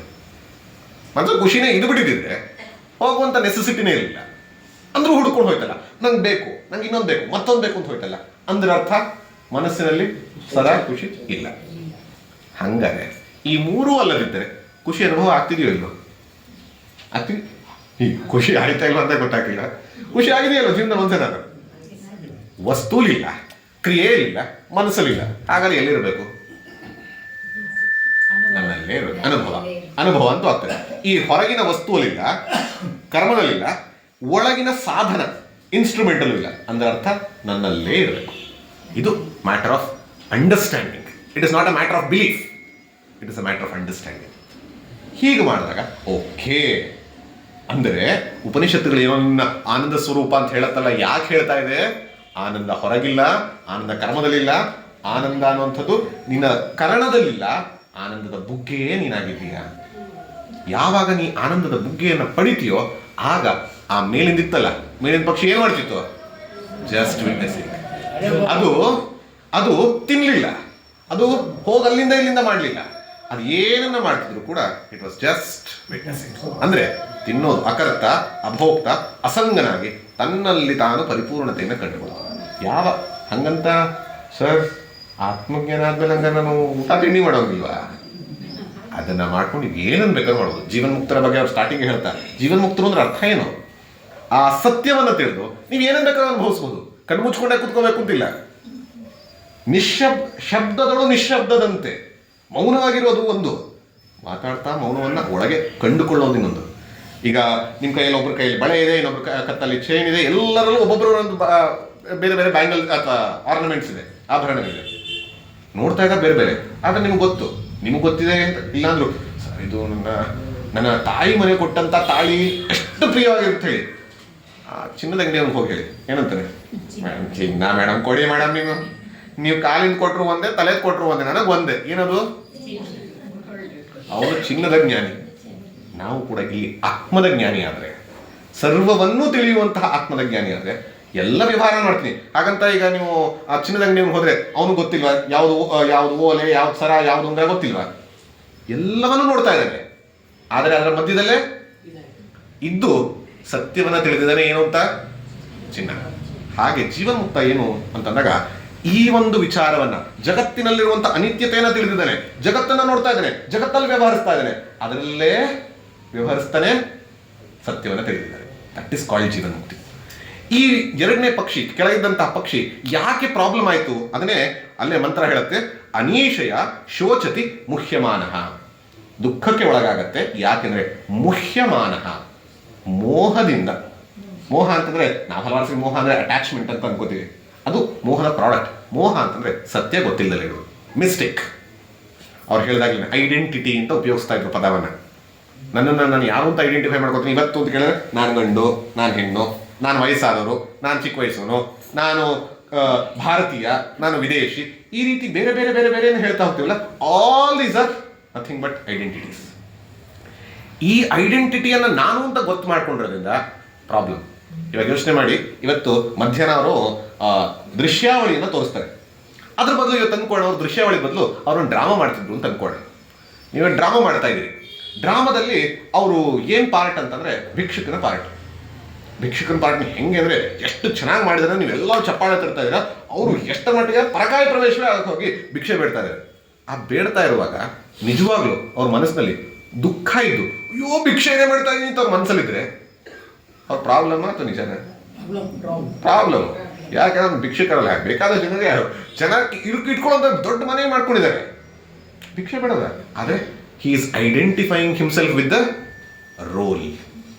ಆ ಪಾತ್ರದೊಂದಿಗೆ ತನ್ನನ್ನು ತಾವು ಅವಿನಾಭಾವ ಜೋಡಿಸ್ಕೊಂಡ್ಬಿಟ್ಟಿರೋದ್ರಿಂದ ಏನಾಗಿದೆ, ಅದರ ಪ್ರಾಬ್ಲಮ್ ಇಲ್ಲ. ಆ ಭಿಕ್ಷೆಗೆ ಯಾರೊಬ್ಬ ಭಿಕ್ಷೆ ಹಾಕಲಿಲ್ಲ, ಅಯ್ಯೋ ನನಗೆ ಪ್ರಾಬ್ಲಮ್ ಆಯ್ತು. ಯಾರೋ ಒಬ್ರು ಬಂದ್ಬಿಟ್ಟು ಬೈದ್ರು, ಏನು ಇಷ್ಟು ವಯಸ್ಸಿದೆ ನೀನು ದುಡಿಯೋಕ್ಕಾಗಲ್ಲ ನಿಮಗೆ, ನನಗನ್ಬಿಟ್ರು ಅವಮಾನ ಆಯಿತು. ಅದೆಲ್ಲ ಆಗ್ತಿರೋದು ಯಾವುದಕ್ಕೆ? ಪಾತ್ರಕ್ಕೆ. ಪಾತ್ರವನ್ನು ಚೆನ್ನಾಗಿ ಮಾಡೋದು ಇನ್ನೂ ಚಪ್ಪಾಳೆ ಜೋರಾಗಿ ಬರುತ್ತೆ. ಆದರೆ ಪಾತ್ರವನ್ನು ಮರೆತು ಅದನ್ನು ನನಗೆ ಅಂತ ಅಂದ್ಕೊಂಡು ನನಗೇ ಆಗ್ತಾ ಇದೆ ಅಂತ ಗೊಳೋ ಅಂತಂದ್ರೆ ಅದು ನಮ್ಮ ಮೂರ್ಖತನ. ನಾವು ನಗ್ತಾ ಇದೀವಿ ಎಷ್ಟು ಚೆನ್ನಾಗಿ, ಅಯ್ಯೋ ಇಂಥದ್ದೆಲ್ಲ ಮಾಡ್ತೀವಂತ. ನಾವು ಮಾಡ್ತಿರೋದೆಲ್ಲ ಇದೆ. ನಾನು ಅಂತಂದ್ರೆ ಈ ಹೆಂಡತಿ, ನಾನು ಅಂದ್ರೆ ತಾಯಿ, ನಾನು ಅಂದ್ರೆ ಗಂಡ, ನಾನು ಅಂದ್ರೆ ಮಗ, ನಾನು ಅಂದ್ರೆ ಇದು, ನಾನು ಅಂದ್ರೆ ಅದು ಇದೆ. All these are nothing but rules. All these are nothing but rules. These are ವೇಷ. ಆಗಾಗ ಗ್ರೀನ್ ರೂಮ್ ಹೋಗಿ ವೇಷವನ್ನು ಬದಲಾಯಿಸುವಾಗ ಹೇಗಿರ್ತಾರೋ ಹಾಗೆ ಈ ಧ್ಯಾನ, ಜ್ಞಾನ, ಸತ್ಸಂಗ ಅನ್ನುವಂಥದ್ದು ಏನಂದ್ರೆ ಆಗಾಗ ಹೋಗಿ ನಮ್ಮನ್ನು ನಾವು ಸರಿಯಾಗಿ ತಿಳ್ಕೊಂಡು, ನನ್ನ ನಿಜವಾದ ಸ್ವರೂಪ ಇದು ಅಂತಂದ್ರೆ ಆಗ ಎಲ್ಲ ಪಾತ್ರವನ್ನ ಬಿಡಬೇಕು ಅಂತಿಲ್ಲ. ಹಂಗಾರೆ ಏನ್ ಮಾಡಬೇಕು? ಪಾತ್ರ ಬಿಟ್ಬಿಟ್ಟು ಆಚೆ ಬರ್ಬೇಕಾ? ಪಾತ್ರವನ್ನ ಮಾಡ್ತಾನೆ ನನ್ನ ರೆಕಗ್ನಿಷನ್ ಇರಬೇಕು, ನನ್ನ ನಾಲೆಜ್ ಇರ್ತದೆ, ಏನೂ ಪ್ರಾಬ್ಲಮ್ ಇಲ್ಲ. ಹಾಗಾಗಿ ಈ ಶೋಕಿಸ್ತಾ ಇರುವಂತಹದ್ದು ಅವಿದ್ಯೆ. ಶಂಕರಾಚಾರ್ಯರ ಭಾಷ್ಯದನ್ನೇ ತಗೊಳ್ಳೋದ್ರೆ ಅವಿದ್ಯೆ, ಕಾಮ, ಕರ್ಮ. ಅವಿದ್ಯೆ ಅಂದ್ರೇನು? ತನ್ನನ್ನು ತಾನು ಯಾವುದೋ ಅದನ್ನಲ್ಲದೆ ನಾನು ದೇಹ ಅಂತ. ಅದೇ ಹೇಗೆ ಪಕ್ಷಿ ನಾನು ಕರ್ತ, ಭೋಕ್ತ, ಸಂಗಿ ಅಂತ ಭಾವಿಸ್ತೋ ಹಂಗಿದ್ದಾಗ ಎಲ್ಲ ಪ್ರಾಬ್ಲಮ್. ನಾನು ಅಷ್ಟೇ, ನಾನು ಒಂದು ದೇಹ, ಇಂದ್ರಿಯ, ಮನಸ್ಸು, ಬುದ್ಧಿ, ಇದು ಏನೇನೋ ಅಂತ ಅಂದ್ಕೊಂಡಿದ್ದೀನೋ ಅದೆಲ್ಲವೂ ಕೂಡ ಅವಿದ್ಯೆ. ಅದರಿಂದ ಏನು ಬರುತ್ತೆ? ನಾನು ಅಂದರೆ ಇದು. ಹಾಗಾಗಿನೂ ಐ ಆಮ್ ಇನ್ಕಂಪ್ಲೀಟ್. ನನಗೆ ಫುಲ್ ಶಕ್ತಿ ಇಲ್ಲ, ನನಗೆ ಫುಲ್ ಜ್ಞಾನ ಇಲ್ಲ, ನನಗಿದಿಲ್ಲ, ಅದಿಲ್ಲ. ಹಾಗಾಗಿ ಏನು ಬೇಕು? ನನಗೇನೋ ಬೇಕು. ಕಾಮ. ಕಾಮ ಕಾಮ ಬಂದರೆ ಬಿಡುತ್ತಾ? ಏನು ಮಾಡಬೇಕು? ಕರ್ಮ. ಹೋಗು, ಪಡಿ, ಈ ಕೆಲಸ ಮಾಡು, ಆ ಕೆಲಸ ಮಾಡು, ಆ ಕೆಲಸ ಮಾಡು, ಇನ್ನೊಂದು ಮಾಡು, ಮತ್ತೊಂದು ಮಾಡು. ಕರ್ಮ ಮಾಡಿದ್ಮೇಲೆ ಜೋರಾಗಿ ಫಲ ಬರಲೇಬೇಕು. ದಟ್ ಇಸ್ ಲಾ. ಕಲ್ಲಿಯ ಸುಟ್ಬಿಟ್ಟು ಕೆಳಗೆ ಬೀಳಬೇಡ ಅಂದ್ರೆ ಫಲ. ಒಂದೊಂದನ್ನು ಈಗಲೇ ಅನುಭವಿಸ್ತೀನಿ, ಇನ್ನೊಂದನ್ನು ಅನುಭವಿಸೋದಕ್ಕೆ ಇನ್ನೊಂದು ಜನ್ಮ. ಅವಿದ್ಯಾ, ಕಾಮ, ಕರ್ಮ, ಫಲ, ಜನ್ಮ, ಮರಣ, ಜನ್ಮ, ಮರಣ, ಜನ್ಮ, ಮರಣ, ಪುನರಪಿ ಜನ್ಮ, ಪುನರಪಿ ಮರಣ. Cycle cycle cycle. ಈಗ ಸತ್ಸಂಗಕ್ಕೆ ಬಂದಿದ್ದೀರಿ, ಗೊತ್ತಾಯಿತು ಸರ್. ಈಗ ನಾನು ತಪ್ಪಿಸ್ಕೋಬೇಕಿದೆ. ಏನು ಮಾಡಬೇಕು? ಕೊನೆಯ ಪಾಯಿಂಟ್ ಹೇಳಿ ಮುಗಿಸುತ್ತೆ. ಎರಡನೇ ಮಂತ್ರದ ಅದೇ ಎರಡನೇ ಮಂತ್ರದಲ್ಲಿ ಮೂರನೇ ಹೇಳ್ತಾರೆ, ಜುಷ್ಟಂ ಯದಾ ಪಶ್ಯತಿ ಅನ್ಯಮೀಶಂ ಅಸ್ಯ ಮಹಿಮಾನಂ ಇತಿ ವೀತಶೋಕಃ. ವೀತಶೋಕಃ. ನಿಮ್ಮ ಶೋಕ ಪೂರ್ತಿ ಹೋಗಬೇಕು ಅಂದರೆ ಏನು ಮಾಡಬೇಕು? ನೀವು ಉಲ್ಟಾ ಅಂತ ತಗೊಂಡ್ರೆ ಕರ್ಮಫಲ ಬೇಡ ಅಂದರೆ ಏನು ಮಾಡಬೇಕು? ಕರ್ಮ ಮಾಡಬಾರ್ದು. ಕರ್ಮ ಮಾಡದಲ್ಲಿ ಇರಕ್ಕಾಗತ್ತಾ? ಕೃಷ್ಣ ಏನು ತಂದೇನು ಗೀತೆಯಲ್ಲಿ? ನಹಿ ಕಶ್ಚಿತ್ ಕ್ಷಣಮಪಿ ಜಾಗೃತಿಷ್ಠತ್ಯ ಕರ್ಮ ಕೃತೆ. ಆದ್ರೆ ಕರ್ಮ ಯಾಕೆ ಮಾಡಿದ್ವಿ ನಾವು? ಕರ್ಮ ಯಾಕೆ ಮಾಡಿದ್ವಿ? ಕರ್ಮ ಮಾಡಿದ್ರೆ ಫಲ, ಬಟ್ ಕರ್ಮ ಯಾಕೆ ಮಾಡಿದ್ವಿ? ಕಾಮ. ಕಾಮ ಕಾಮ ಯಾಕೆ ಬಂತು? ಅವಿದ್ಯೆ. ಹಾಗಾದ್ರೆ ಆಂಟಿಡೋಟ್ ಏನು? ಅದಕ್ಕೇನು? ವೈರಸ್ಗೆ ಆಂಟಿಡೋಟ್ ಏನು? ವಿದ್ಯೆ. ಯಾವ ವಿದ್ಯೆ? Science, maths? ಯಾವುದು? ಯಾವುದ್ರ ಬಗ್ಗೆ ಅವಿದ್ಯೆ ಇರೋದು? ನಮ್ಮ ಬಗ್ಗೆ. ವಿದ್ಯೆ ಯಾವ್ದ್ರ ಬೇಕು? ನಮ್ಮ ಬಗ್ಗೆ. ಸರಿಯಾದ ವಿದ್ಯೆ ಯಾವಾಗ ಬರುತ್ತೋ ಆಗ ಅದನ್ನೇನು ಹೇಳ್ತದೆ? ಜುಷ್ಟಂ ಮೇಲಿರುವಂತಹದ್ದ ಯದಾ ಪಶ್ಯತಿ. ಪಶ್ಯತಿ ಅಂದ್ರೆ ನೋಡೋದು. ನೋಡಕ್ಕಾಗತ್ತಾ? ಇಲ್ಲಿ ಪಶ್ಯತಿ ಅಂದ್ರೆ realisation, knowledge. It is not going. ಹಲವಾರು ಜನ ಮುಕ್ತಿ ಅಂದ್ರೆ ಏನು ಅನ್ಕೋತಾರೆ? ವೈಕುಂಠಕ್ಕೆ ಹೋಗೋದು, ಕೈಲಾಸಕ್ಕೆ ಹೋಗೋದು, ಗೋಲೋಕಕ್ಕೆ ಹೋಗೋದು. No, it is not going. Upanishad is clear, it is not going. ಇನ್ನೊಬ್ಬರು ಹೇಳ್ತಾರೆ ನಾನು ಬ್ರಹ್ಮವೇ ಆಗಬೇಕು ಅಂತ. ನೆಕ್ಸ್ಟ್ ಮಾತಾಡ್ತಾರೆ ಅಹಂ ಬ್ರಹ್ಮ ಆಗ ಹೋಗಿದ್ದೀನಿ. ನೀವು ಬೇಡ ಆಗುವಾಗ ಹೋಗಿದ್ದೀರಾ, ಏನ್ ಮಾಡೋಣ? ಆಗ ಹೋಗಿದ್ದೀರಾ, ದೇರ್ ಇಸ್ ನೋ ಚಾಯ್ಸ್. ಹಾಗಾಗಿ ಬ್ರಹ್ಮವಾಗೋದಲ್ಲ, ಬ್ರಹ್ಮವನ್ನ ಪಡೆಯೋದಲ್ಲ, ಏನು ಮತ್ತೆ ಬ್ರಹ್ಮವೇ ಆಗಿರೋದನ್ನ ಸೀಯಿಂಗ್ ಅಂತಂದ್ರೆ ಕಣ್ಣಲ್ಲಿ ನೋಡಕ್ಕಾಗಲ್ಲ, ಅಂತರಿಂದ್ರಿಯಲ್ಲ, ಅನುಭವದಲ್ಲಿ ಕಂಡುಕೊಳ್ಳುವಂಥದ್ದು, ಗುರುತಿಸುವಂಥದ್ದು. ಆಗಲೇ ಇರುವಂಥದ್ದನ್ನ ಯಾವಾಗ ನೋಡ್ತಾರೋ ಇನ್ನ ಮಹಿಮಾನಂ, ಅದರ ಗ್ಲೋರಿಯನ್ನ, ಅದರ ಸತ್ಯವನ್ನ, ಈ ಆತ್ಮದ ಒಂದು ತತ್ವವನ್ನು ಯಾವಾಗ ತಿಳಿತಾರೋ ಆಗ ವೀತ ಶೋಕ. ಆ ಕ್ಷಣದಿಂದ ಅವನು ಯಾವುದೇ ಶೋಕವಿಲ್ಲದೆ ಜೀವನ್ಮುಕ್ತನಂತೆ ಇರ್ತಾನೆ ಅಂತ. ಇಲ್ಲಿ ಕೊನೆಯ ಒಂದು ಪಾಯಿಂಟ್ ಹೇಳಿ ಅನ್ಸಿದ್ರೆ, ಈಗ ಅನ್ಸತ್ತೆ ಎರಡಿದೆ, ಇದನ್ನ ಯಾಕೆ ಹಂಗೆ ಅರ್ಥ ಮಾಡಬಾರ್ದು? ದ್ವೈತ ತರ ಯಾಕೆ ಅರ್ಥ ಮಾಡಬಾರ್ದು? ಪರಮಾತ್ಮ ಇದ್ದಾನೆ, ನಾನು ಇಲ್ಲಿದ್ದೀನಿ, ಹೀಗೆ ಹಾಗೆ ಅವನ ಮಹಿಮೆಯನ್ನು ತಿಳಿದ್ರೆ ನನಗೆ ವೀತಿ ಶೋಕ ಹೋಗುತ್ತೆ ಅಂತ ಯಾಕೆ ಅನ್ಬಾರ್ದು? ಇದೇ ರೀತಿ ಮಧ್ವಾಚಾರ್ಯರ ಭಾಷ್ಯ, ರಾಮಾನುಜರ ಭಾಷ್ಯ ಈ ರೀತಿ ಬಂದಿರುವಂಥದ್ದು. ನಾನಿಲ್ಲಿ ಟೆಕ್ನಿಕಾಲಿಟೀಸ್ ಹೋಗಲ್ಲ, ಸತ್ಯವನ್ನ ಒಂದು ವಿಚಾರ ಅಂತ ಹೇಳಿ ನಿಲ್ಲಿಸೋದಾದ್ರೆ, ಇದನ್ನ ಬ್ರಹ್ಮಸೂತ್ರದಲ್ಲಿ ವಿಚಾರ ಮಾಡ್ತಾ ಅಲ್ಲಿ ಶಂಕರರು ಭಾಷ್ಯ ಬರೀತಾ ಹೇಳ್ತಾರೆ. ಉಪನಿಷತ್ತಿನ ಅರ್ಥ ಮಾಡ್ಕೊಳ್ಳುವಾಗ ಮುಂಡಕೋಪನಿಷತ್ತಿನ 3.1 ಇಷ್ಟನ್ನೇ ಮಾಡೋದಲ್ಲ, ಇಡೀ ಉಪನಿಷತ್ತಿನ ನೀವು ತಗೋಬೇಕು ಅಂತ. ಹೆಂಗೆ ಅಂತಂದ್ರೆ ಕಠೋಪನಿಷತ್ನಲ್ಲಿ ಮಂತ್ರ ಬರುತ್ತೆ. ಕಠೋಪನಿಷತ್ತಿನ ಮಂತ್ರ ಏನು ಹೇಳುತ್ತೆ ಅಂದ್ರೆ, ಇದು 1ನೇ ಅಧ್ಯಾಯ 3ನೇ ವಲ್ಲಿ. ಋತಂಪಿ ಬಂತೌ ಸುಕೃತಸ್ಯ ಲೋಕೆ ಗುಹಾಂ ಪ್ರವಿಷ್ಟೌ ಪರಮೇ ಪ್ರಾರ್ಧೆ ಛಾಯಾತಪೌ ಬ್ರಹ್ಮವಿದೋ ವದಂತಿ ಪಂಚಾಜ್ಞೋ ಏಚ ತ್ರಿಣಾಚಿಕೇತಾಹ ಅಂತ ಬರುತ್ತೆ. ಇಲ್ಲಿ ಸೇಮ್ ಥಾಟ್ ನ ಹೇಳಿರುವಂಥದ್ದು. ಋತಂ ಪಿಬಂತೌ, ಈ ಕರ್ಮಫಲವನ್ನ, ಋತಂ ಅಂದ್ರೆ ಕರ್ಮಫಲವನ್ನ, ಪಿಬಂತೌ ಇಬ್ರು ಸ್ವೀಕರಿಸ್ತಾರಂತೆ. ಸುಕೃತಸ್ಯ ಲೋಕೆ ಹೆಂಗೆ ಅದರಲ್ಲಿ ಅಂತಂದ್ರೆ ಅಲ್ಲೇ ಬರುತ್ತೆ ಗುಹಾಂ ಪ್ರವಿಷ್ಟಂ. ಇಲ್ಲಿ ಮರದ ಒಂದು ಇದು ಕೊಟ್ಟಿತ್ತು, ಅಲ್ಲಿ ಗುಹೆ, ಹೃದಯ ಗುಹೆ ಅಂತ ಕೊಡ್ತಾ ಇದೆ. ಹೃದಯ ಗುಹೆಯಲ್ಲಿ ಇಬ್ಬರಿದ್ದಾರೆ, ಜೀವ ಪರಮಾತ್ಮ. ಎರಡಿದ್ದಾರಲ್ಲ ಅಂತ ಅಂದಾಗ ಅಲ್ಲಿ ನೆಕ್ಸ್ಟ್ ಲೈನ್ ಕೊಡುತ್ತೆ ಛಾಯಾ ತಪೌ. ಛಾಯಾ ತಪೌ, ಛಾಯಾ ಅಂದ್ರೇನು? ನೆರಳು. ತಪ ಅಂದ್ರೆ ರೇಡಿಯನ್ಸ್, ಬ್ರಿಲಿಯನ್ಸ್, ಲೈಟ್, ಬೆಳಕು. ಈಗ ಹೇಳಿ, ಎರಡಿದೆಯಾ ಒಂದಿದೆಯಾ? ಎರಡಿದೆಯಾ? ನೆರಳು ಅನ್ನೋದು ವಸ್ತುನಾ? ಈಗ ಸರ್ ಇವತ್ತು ಮನೇಲಿ ಎಷ್ಟು ಜನಕ್ಕೆ ಅಡುಗೆ ಮಾಡಿದಿರಿ? 50 ಜನಕ್ಕೆ ಅಂತ ಅನ್ಕೋಣ. ಒಬ್ಬೊಬ್ರದ್ದು ನೆರಳಿದೆ, 100 ಜನಕ್ಕೆ ಮಾಡಿದ್ದೀರಾ, 100 ಜನಕ್ಕೆ ಬಿಡಿಸ್ತೀರಾ. ವಸ್ತು ಎಷ್ಟು? ಒಂದೇ. ಛಾಯಾ ತಪೌ, ಸಾರಿ, ತಪೌ ಛಾಯಾ. ಅದರ ನೆರಳಿನಂತೆ ಒಂದು ಸತ್ಯ, ಇನ್ನೊಂದು ನೆರಳು. ಹೀಗೆ ಅರ್ಥ ಮಾಡಬೇಕು ಅಂತ ಶಂಕರರ ಭಾಷ್ಯದಲ್ಲಿ ಬರೀತಾ ಹೇಳ್ತಾರೆ. ಇಲ್ಲಿ ಎರಡು ಅಂತ ಏನು ಹೇಳಿದೆ, ಪಕ್ಷಿಗಳು ದ್ವಾಸುಪರ್ಣ ಅಂತ 2 ಪಕ್ಷಿಗಳಲ್ಲ, ಒಂದು ನಿಜವಾದ ಪಕ್ಷಿ ರಿಯಲ್, ಇನ್ನೊಂದು ಅಪರೆಂಟ್ ಅನ್ರಿಯಲ್, ಕಾಣಿಸುವಂಥದ್ದು, ತೋರುವಂಥದ್ದು. ತೋರಿಕೆ ಇರುವವರೆಗೂ ಇರುತ್ತೆ. ಎಲ್ಲಿವರೆಗೂ ತೋರಿಕೆ ಇರುತ್ತೆ? ಹಗ್ಗದಲ್ಲಿ ಹಾವು ಎಲ್ಲಿವರೆಗೂ ಇರುತ್ತೆ? ಗೊತ್ತಾಗೋವರೆಗೂ. ನಿಜವಾಗ್ಲೂ ಇಲ್ಲವೇ ಇಲ್ಲ, ಗೊತ್ತಾಗೋವರೆಗೂ. Till enquiry. ನಿಮಗೆ ಭಯಾನೂ ಆಗತ್ತೆ, ನಿಮಗೆ ಬೆವರು ಸುರಿಯುತ್ತೆ, ನಿಮ್ಗೆ ಓಡೋಬೇಕು ಅಂತ ಅನ್ಸುತ್ತೆ. ಒಂದು ಸರಿ ಬೆಳಕು ತಗೊಂಡೋದ್ರೆ ಹಬ್ಬ, ಆಮೇಲೆ ಹೇಳ್ತೀರಾ ಹಾವು ಓಡೋಯ್ತು ಅಂತೀರಾ, ಹಾವನ್ನು ಹೊಡೆದೋಡಿಸ್ತೀರಾ, ಏನಂತೀರಾ? ಇಲ್ದಲೇ ಇರೋ ಹಾವು, ಇಷ್ಟು ದಿನ ತಲೆ ಕೆಡಿಸ್ಕೊಂಡೆ. ಕೊನೆಗೆ ಅದೇ ಅನ್ಸೋದು. ಆತ್ಮಜ್ಞಾನ ಅಂದ್ರೆ ಏನೋ ಪಡೆದೆ ಅನ್ಸಲ್ಲ, ಇಷ್ಟು ದಿನದಿಂದ ಮೂರ್ಖತನ ಹೋಯ್ತಲ್ಲಪ್ಪ, ನಾನು ಇಷ್ಟು ದಿನ ದೇಹ, ಇಂದ್ರಿಯ, ಮನಸ್ಸು, ಬುದ್ಧಿ, ಪ್ರಮೋದ, ಅದು ಇದು ಅಂತ ಅನ್ಕೊಂಡಲ್ಲ, ಎಲ್ಲ ಅನ್ರಿಯಲ್. ರಿಯಾಲಿಟಿ ಅದು ಅಂತ ತಿಳಿದಾಗ ಇದೆಲ್ಲ ವ್ಯವಹಾರದಲ್ಲಿ ನಡೀತಾ ಇರುತ್ತೆ. ವ್ಯವಹಾರವನ್ನು ನಡೆಸ್ತಾ ಪರಿಪೂರ್ಣತೆಯನ್ನ ಇಲ್ಲೇ ಕಂಡುಕೊಂಡು ಮುಗಿಸುವಂಥದ್ದಾಗತ್ತೆ. ಹಾಗಾಗಿ ಈ ಮಂತ್ರ ಏನನ್ನು ಹೇಳುತ್ತೆ ಮುಖ್ಯವಾಗಿದ್ದಾಗ, ಸಾಧನಾ ದೃಷ್ಟಿಯಿಂದನೂ ನೋಡ್ಬೋದು, ಸಾಧ್ಯ ದೃಷ್ಟಿಯಿಂದನೂ ನೋಡ್ಬೋದು. ಸಾಧನಾ ದೃಷ್ಟಿ ಅಂತಂದ್ರೆ ಋತಂ ಪಿಬಂತವಿಂದ ತಗೊಂಡು, ಅಥವಾ ಕೆಳಗಿನ ಪಕ್ಷಿ ಅಲ್ಲಿ ಅಲ್ಲಿ ತಿಂತಾ ಇದ್ರಿಂದ ನೋಡಿ, ಫಸ್ಟ್ ನಾವೇನ್ ಮಾಡಬೇಕು? ತಿನ್ನಬಾರ್ದು ಅಂತಿಲ್ಲ, ತಿಂತಾನೆ ಏನ್ ಮಾಡಬೇಕು? ಅನಲೈಸ್ ಮಾಡಬೇಕು. ಏನೋ 3: ದುಃಖ ಮಿಶ್ರಿತತ್ವಂ, ಅತೃಪ್ತಿಕರತ್ವಂ, ಬಂಧಕತ್ವಂ. ಮಾಡಿ ಆನಂದ ಎಲ್ಲಿದೆ? ಹೊರಗೂ ಇಲ್ಲ, ಕ್ರಿಯೆಯೂ ಇಲ್ಲ, ಮನಸ್ಸಿನಲ್ಲೂ ಇಲ್ಲ, ಸ್ವರೂಪವೇ ಆಗಿರ್ಬೇಕು. ಅದೇನು ಅಂತ ಗೊತ್ತಾಗೋದಕ್ಕೋಸ್ಕರ ಆ ಸ್ವರೂಪವನ್ನು ನೋಡಬೇಕು. ಇದನ್ನೇ ವಿವೇಕ, ವೈರಾಗ್ಯ, ಶಮಾಧಿ, ಷಟ್ಕ ಸಂಪತ್ತಿ, ಮುಮುಕ್ಷುತ್ವ. ಇದನ್ನ ಈ ರೀತಿಯಲ್ಲಿ ಅರ್ಥ ಮಾಡಬಹುದು. ಇನ್ನು ಸಾಧನಾ ದೃಷ್ಟಿಯಿಂದ, ಇನ್ನು ತತ್ವ ದೃಷ್ಟಿಯಿಂದ ನೋಡಿದಾಗ ಎರಡಿದೆಯಾ? ಎರಡಿದ್ದಂತೆ ತೋರುತ್ತೆ, ಎರಡಿದ್ದಂತೆ ತೋರುತ್ತೆ. ಸತ್ಯವಾಗಿರುವಂಥದ್ದು ಒಂದೇ, ಇನ್ನೊಂದರಲ್ಲಿ ಪ್ರತಿಬಿಂಬ ಆಗಿದೆ. ರಾತ್ರಿ ಬೆಳದಿಂಗಳ ಬೆಳಕನ್ನು ಎಷ್ಟು ಜನ ಅನುಭವಿಸಿದಿರಿ? ಬೆಳದಿಂಗಳ ಬೆಳಕನ್ನು ಎಷ್ಟು ಜನ ಅನುಭವಿಸಿದಿರಿ? ಓಕೆ, ಈಗ ಹೇಳಿ, ಬೆಳದಿಂಗಳ ಬೆಳಕು ನಿಜವಾಗ್ಲೂ ಇದೆಯಾ ಇಲ್ವಾ? ಇದೆಯಾ ಸರ್? ಸೈನ್ಸ್ ಅಲ್ಲಿ ಏನು ಹೇಳುತ್ತೆ ಸರ್? ಹೇಳಿ ಸರ್. ಮೂನ್ ಲೈಟ್ ಹೆಂಗ್ ಬರುತ್ತೆ ಸರ್? Reflection of. ಮತ್ತೆ ಎಷ್ಟು ನಿಜವಾಗ್ಲಿರೋದು? ನಾವು ಅದು ಇದು ಇದು ಅದು ಅಂತ ನಾವು ಏನೇನೇನೇನ ಅನುಭವಿಸ್ತಾ ಇರೋ ಜೀವತ್ವನ ಇಲ್ಲ ಮೂನ್ ಲೈಟ್ ತರ ನಾವು ಅನುಭವಿಸ್ತಾ ಇದೀವಿ. ಅನುಭವಿಸೋಣ, ತೊಂದರೆನೇ ಇಲ್ಲ. ಆದ್ರೆ ಅನುಭವಿಸ್ತಾ ಇರುವಾಗ ಮೂನ್ ಲೈಟ್ ಅಂತಾನೆ ತಿಳ್ಕೊಂಡಿದ್ರೆ ಭೂಮಿ ಸುತ್ತ ಇದು ಸೂರ್ಯ ಮುಳುಗ್ತಾನೆ, ಸೂರ್ಯ ಹುಟ್ಟತಾನೆ, ಇದನ್ನ ನಮ್ಮ ಕ್ಯಾಲೆಂಡರ್ ಇಟ್ಕೋಬಹುದು. ನಿಜ ಏನು? ಸೂರ್ಯ ಹುಟ್ಟೋದು ಇಲ್ಲ, ಮುಳುಗೋದು ಇಲ್ಲ, ಇದ್ದಂತೆ ಇರ್ತಾನೆ. ಸೂರ್ಯ ಸಾಕ್ಷಿಯಂತೆ, ಆ ದೊಡ್ಡ ಪಕ್ಷಿಯಂತೆ ಭೂಮಿ ತಿರುಗ್ತಾ ಇರುತ್ತೆ. ನಾವು ತಿರುಗೋದ್ರಿಂದ ಆಗುತ್ತೆ. ಯಾವಾಗ ತಿರ್ಗೋಣ, ವಿಷಯ ವಸ್ತುಗಳನ್ನ ನೋಡೋಣ, ಸಾಧನೆಯನ್ನು ಮಾಡೋಣ.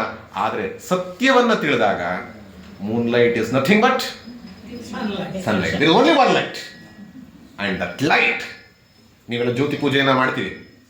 ಜ್ಯೋತಿ ಯಾವುದು ಅಂದಾಗ ಆತ್ಮಜ್ಯೋತಿ, ವಿಶ್ವಜ್ಯೋತಿ, ಪರಂಜ್ಯೋತಿ, ಆತ್ಮಜ್ಯೋತಿ. ಎಲ್ಲ ಹೆಸರು ಬೇರೆ ಕೊಡ್ತಿದ್ದಾರೆ. ಒಬ್ಬರನ್ನ ಮಹಾತ್ಮರು ಅಂತೀವಿ, ದುರಾತ್ಮರವರು ಅಂತೀವಿ, ಪುಣ್ಯಾತ್ಮನಪ್ಪ ಅಂತೀವಿ, ನಮ್ಮ ಪಾಪಿ ಅಂತೀವಿ. ಇದೆಲ್ಲ ಉಪಾಧಿಗಳು, ಇದೆಲ್ಲ condition by body mind. But what is the common thing there? ಆತ್ಮ. ಅದನ್ನ ಅದರ ಜೊತೆಗೆ ದೇಹ ಇಂದ್ರಿಯ ಸೇರಿದಾಗ ಅದು ಇದು ಎಲ್ಲ ಹಾಕ್ಕೊಳ್ಳುತ್ತೆ. ಅದಕ್ಕಿಂತ ಮುಖ್ಯವಾಗಿ ನನ್ನ ಸ್ವರೂಪವನ್ನು ತಿಳ್ಕೊಂಡಾಗ ಆನಂದ ಸ್ವರೂಪವೇ ನಾನು. ಅದನ್ನೇ ಅಹಂ. ಅದೇನು ನೋಡೋದನ್ನು ನೆಕ್ಸ್ಟ್ ಅವ್ರು ಹೇಳ್ತಾರೆ. ಧನ್ಯವಾದ. Thank you so much. Mostly full time ತಗೊಂಡ್ಬಿಟ್ಟಿದ್ದೀನಿ ಅನ್ಸುತ್ತೆ. ಒಂದು ಅಥವಾ ಎರಡು ಪ್ರಶ್ನೆ ಕೇಳಬಹುದು. ಓಕೆ, ಮುಂಡಕ ಡಿಕ್ಷನರಿ ಮೀನಿಂಗ್ ಯಾಕೆ ಬಂತು ಮುಂಡಕ ಅಂತ? ಮುಂಡಕ ಉಪನಿಷತ್ತಿನ ಅರ್ಥ. ಮುಂಡಕ ಅಂತಂದ್ರೆ ಅದು ವೇದದಲ್ಲಿ ಬರುವಂತಹ ಒಂದು ಶಿರೋಕರ್ಮ. ಅಂದ್ರೆ ಕರ್ಮವನ್ನ ಮಾಡುವಾಗ ಶಿರವನ್ನ ನಾವು ಶೇವಿ ರೇಖೆಗೆ ಹಿಂದೆಲ್ಲ ಶಿಖೆಯನ್ನ ಇಡ್ತಾ ಇರಲ್ಲ, ಆ ಶಿಖೆಯನ್ನು ತೆಗೆಯುವಂತಹ ಒಂದು ಕರ್ಮ.